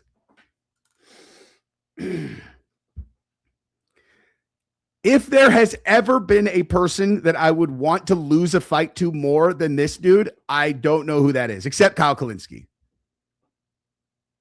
This, this dude, look at his eyes, dude. Oh my God. Oh my God. This dude has never heard a joke that he recognized as being a joke in his entire life. Like, this is one of those guys. It's all, hey, why don't you pull your seat out for your lady? He's like, I was just about to. You're like, Jesus, it's a fucking joke, man. Calm down. And what I meant by girlfriend was your boyfriend. This dude looks like he's going to cry before I even said a word about it, dude. Like, it's like, you look like you're going to cry in your default picture, man. I feel like I should set this up and let him win in a fight so that we could just pump a little confidence into the guy, for God's sake. Look at him. I mean, something tells me the first thing that he would say watching my shit, he's like, this guy's ego is out of control. It's like, yeah, I would imagine you probably do not have a lot of friends like me. That would not surprise me one bit. But I could change that for you right now. We can be friends as long as you can win in this fight that I'm going to let you in for sure. And then I'm going to carry you around on my shoulders in the cage. Like, you are tough, Luke. Luke. Dude, there's not a better name. There's not a better name in history to make like that type of mockery to, like, it's like Kyle is good, but Luke is so much. Luke. Come on, Luke. You made a video about me. Jeez. Ugh, I bet it's devastating. I bet it's like, I bet I would watch it and want to cry because that's the kind of person who I've always aspired to be. A person named Luke. I do have a friend named Luke, actually. I have a couple friends named Luke, but they are way less gay than that guy. It seems like the situation was that Tyler was being subjected to an incessant barrage of genuinely psychotic ramblings. I actually have no idea. I literally have no idea who that is. But if he clowned on me, then I'll clown on him. From a paranoid and deranged Lance, who had recently become significantly more political. As is customary for people with these kinds of delusions, they start fixating on prominent people, imagining they have some specific... If I will like him, then he will think what just happened is funny. Like, if he would watch it, he would think that's funny. Relationship to that person, usually that they're being stalked or otherwise directly antagonized by them. This is probably when the name of Charlie Kirk entered the mix, and while it was probably just one among many delusions Lance would probably forget about by the time his episode ended, it seems it seeped into Tyler's mind as the cause of Lance's problems. Obviously, there's the political context of it, with Lance being trans and Charlie being conservative and criticizing the trans community. But judging from the leaked messages between Lance and Tyler, it does seem Lance himself is taken aback and shocked that Tyler did what he did. If I were to... Yeah, because these all sound so real, They sound so real. Cody, thank you. I'll be dropping books with all the research I've done. I'll send you free copies of everything. I think you'll be able to see the pattern I'm pointing out, you and Baron. I appreciate that, dude. Send them over and I will, I'll take a look for sure. Appreciate. You know what's weird too about these messages I just realized? Is one of the sides of the conversation is writing these very long texts, like a good way to recognize who's more invested in the relationship. If it's like between a girl and a dude or whatever, is like, let's just see, hey, whose messages are longer? If you are trying to fuck with someone, like you're in that situation, you're in that kind of limbo phase, just make sure that your messages are always much shorter than the other person's. And that means you win. And if theirs are very short, then you don't write any, But let's take a look at that really quick. probably forget about by the time his episode ended, it seems it seeped into Tyler's mind as the cause of Lance's problems. Obviously, there's the political context of it, with Lance being trans and Charlie being conservative and criticizing the trans community. But judging from the leaked... Look at that. I am still okay, my love, but am stuck in Orem for a little while longer yet. Dude, that sentence alone is so fucking stupid. It hurts my brain. Like, I actually have to put on sunglasses to be able to read that sentence and not smash my face into the table. It's so obvious that it's not real. I am still okay. Like, hey, put yourself in the position of these people. Okay. Like, you just committed the first murder of your life. Okay. You just looked down the barrel or the scope of a 30-06 rifle, supposedly, and you put a hot one through Charlie Kirk's neck, watched him explode and fall and die. Right. And you're like I remember the only time I've ever shot something out of like necessity or whatever, like shot it with a gun that was not like hunting or whatever, was when my dog got attacked by a deer. I've told the story 1,000 times. Like, and the deer had its antlers impaled in my dog's stomach, and I had to go grab a shotgun and I fucking smoked this deer in my front yard in Walnut Creek, California. You know, like, this is a neighborhood that has had one live round fired in it in probably ever. Like, there's no one has ever shot a gun in that neighborhood ever, except for when I shot that deer. And I literally did not like the adrenaline dump did not come down from this. Happened probably around like 3:00 in the afternoon. And I remember at 2 a.m. when I went and got my dog from the vet, like after he got all sewed up, I still like was just like, whew.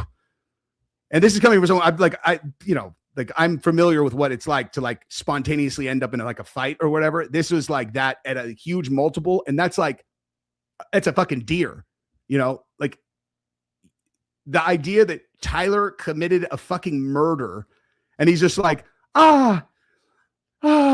fairy, I'm okay, my love. I'm still stuck in Orem for a little while yet. That's not how anyone would talk. It's fucking stupid, man. Shouldn't be long until I can come home, but I gotta grab my rifle still. This is at midnight, by the way. To be honest, I had hoped to keep this secret till I died of old age. I'm sorry to involve you. It's like,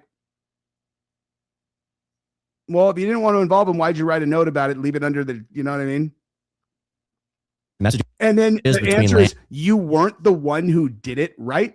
He just said he has to fucking wait and pick up his rifle. Lance and Tyler. It does seem Lance himself. And then look, every one of these ones that's from Lance is crazy short. Like, he's setting Tyler up, right? And then he's going to write the stuff that actually matters on the Tyler side, right? It's like each of these, like if you ever written a script, like these responses are just like you're telling me Lance is just like, you weren't the one who did it, right? And then it's like, I am sorry. And it's like, I thought they caught the person. He just admitted that he fucking did it. How is that? You know what I mean?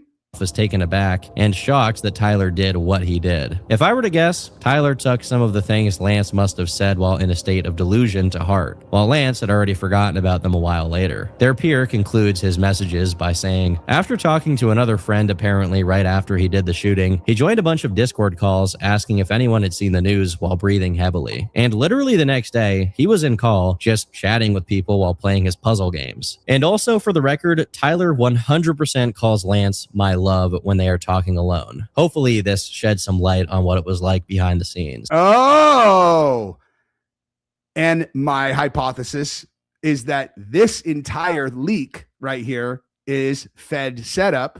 And look at that. They read the reaction to the text threads and they're like, shit, they're not buying it, man. They're not buying the text threads. And it's like, well, hey, just so you guys know, when the trial happens, Lance is fucking crazy. He's schizophrenic. He's violent and he's insane. And Tyler's not. And also, listen, that is how they talk. I'm just letting you know. He does call him my love. So it's not that crazy, right? And 30-06s can stop in necks if someone has Superman bones. Just something that I just wanted to get out there. Suspect comparison video is November 4th. Dude, someone else solved that. And thank you, though, because I never would have found that ever. Hang on. Joe, you've said this to me 3 times now. Think John Smith. It's pronounced Okay, dude, hit me up if it's you, Joseph Pistone. You should take it as a flattering piece of whatever, because I read your book. If it's you and not someone impersonating you. Real Jesse on Fire at Gmail. I would love to connect if it really is you. Let's do Coke. JK Feds. JK. Oh yeah, no. No JK. Blech. That's never been my bag. My wife liked it when she was much younger. I never did. It's obvious that it's faked. Yes, I agree. And it's obvious that I need to go though, because I have to get ready for this dinner. You guys are the best. This is Turkey Tom's video. If you guys want to go finish it, and we will be doing much more content throughout the weekend. You guys are the best. I love you guys. Thank you for all the support this week, and thank you for the super chats. And we out.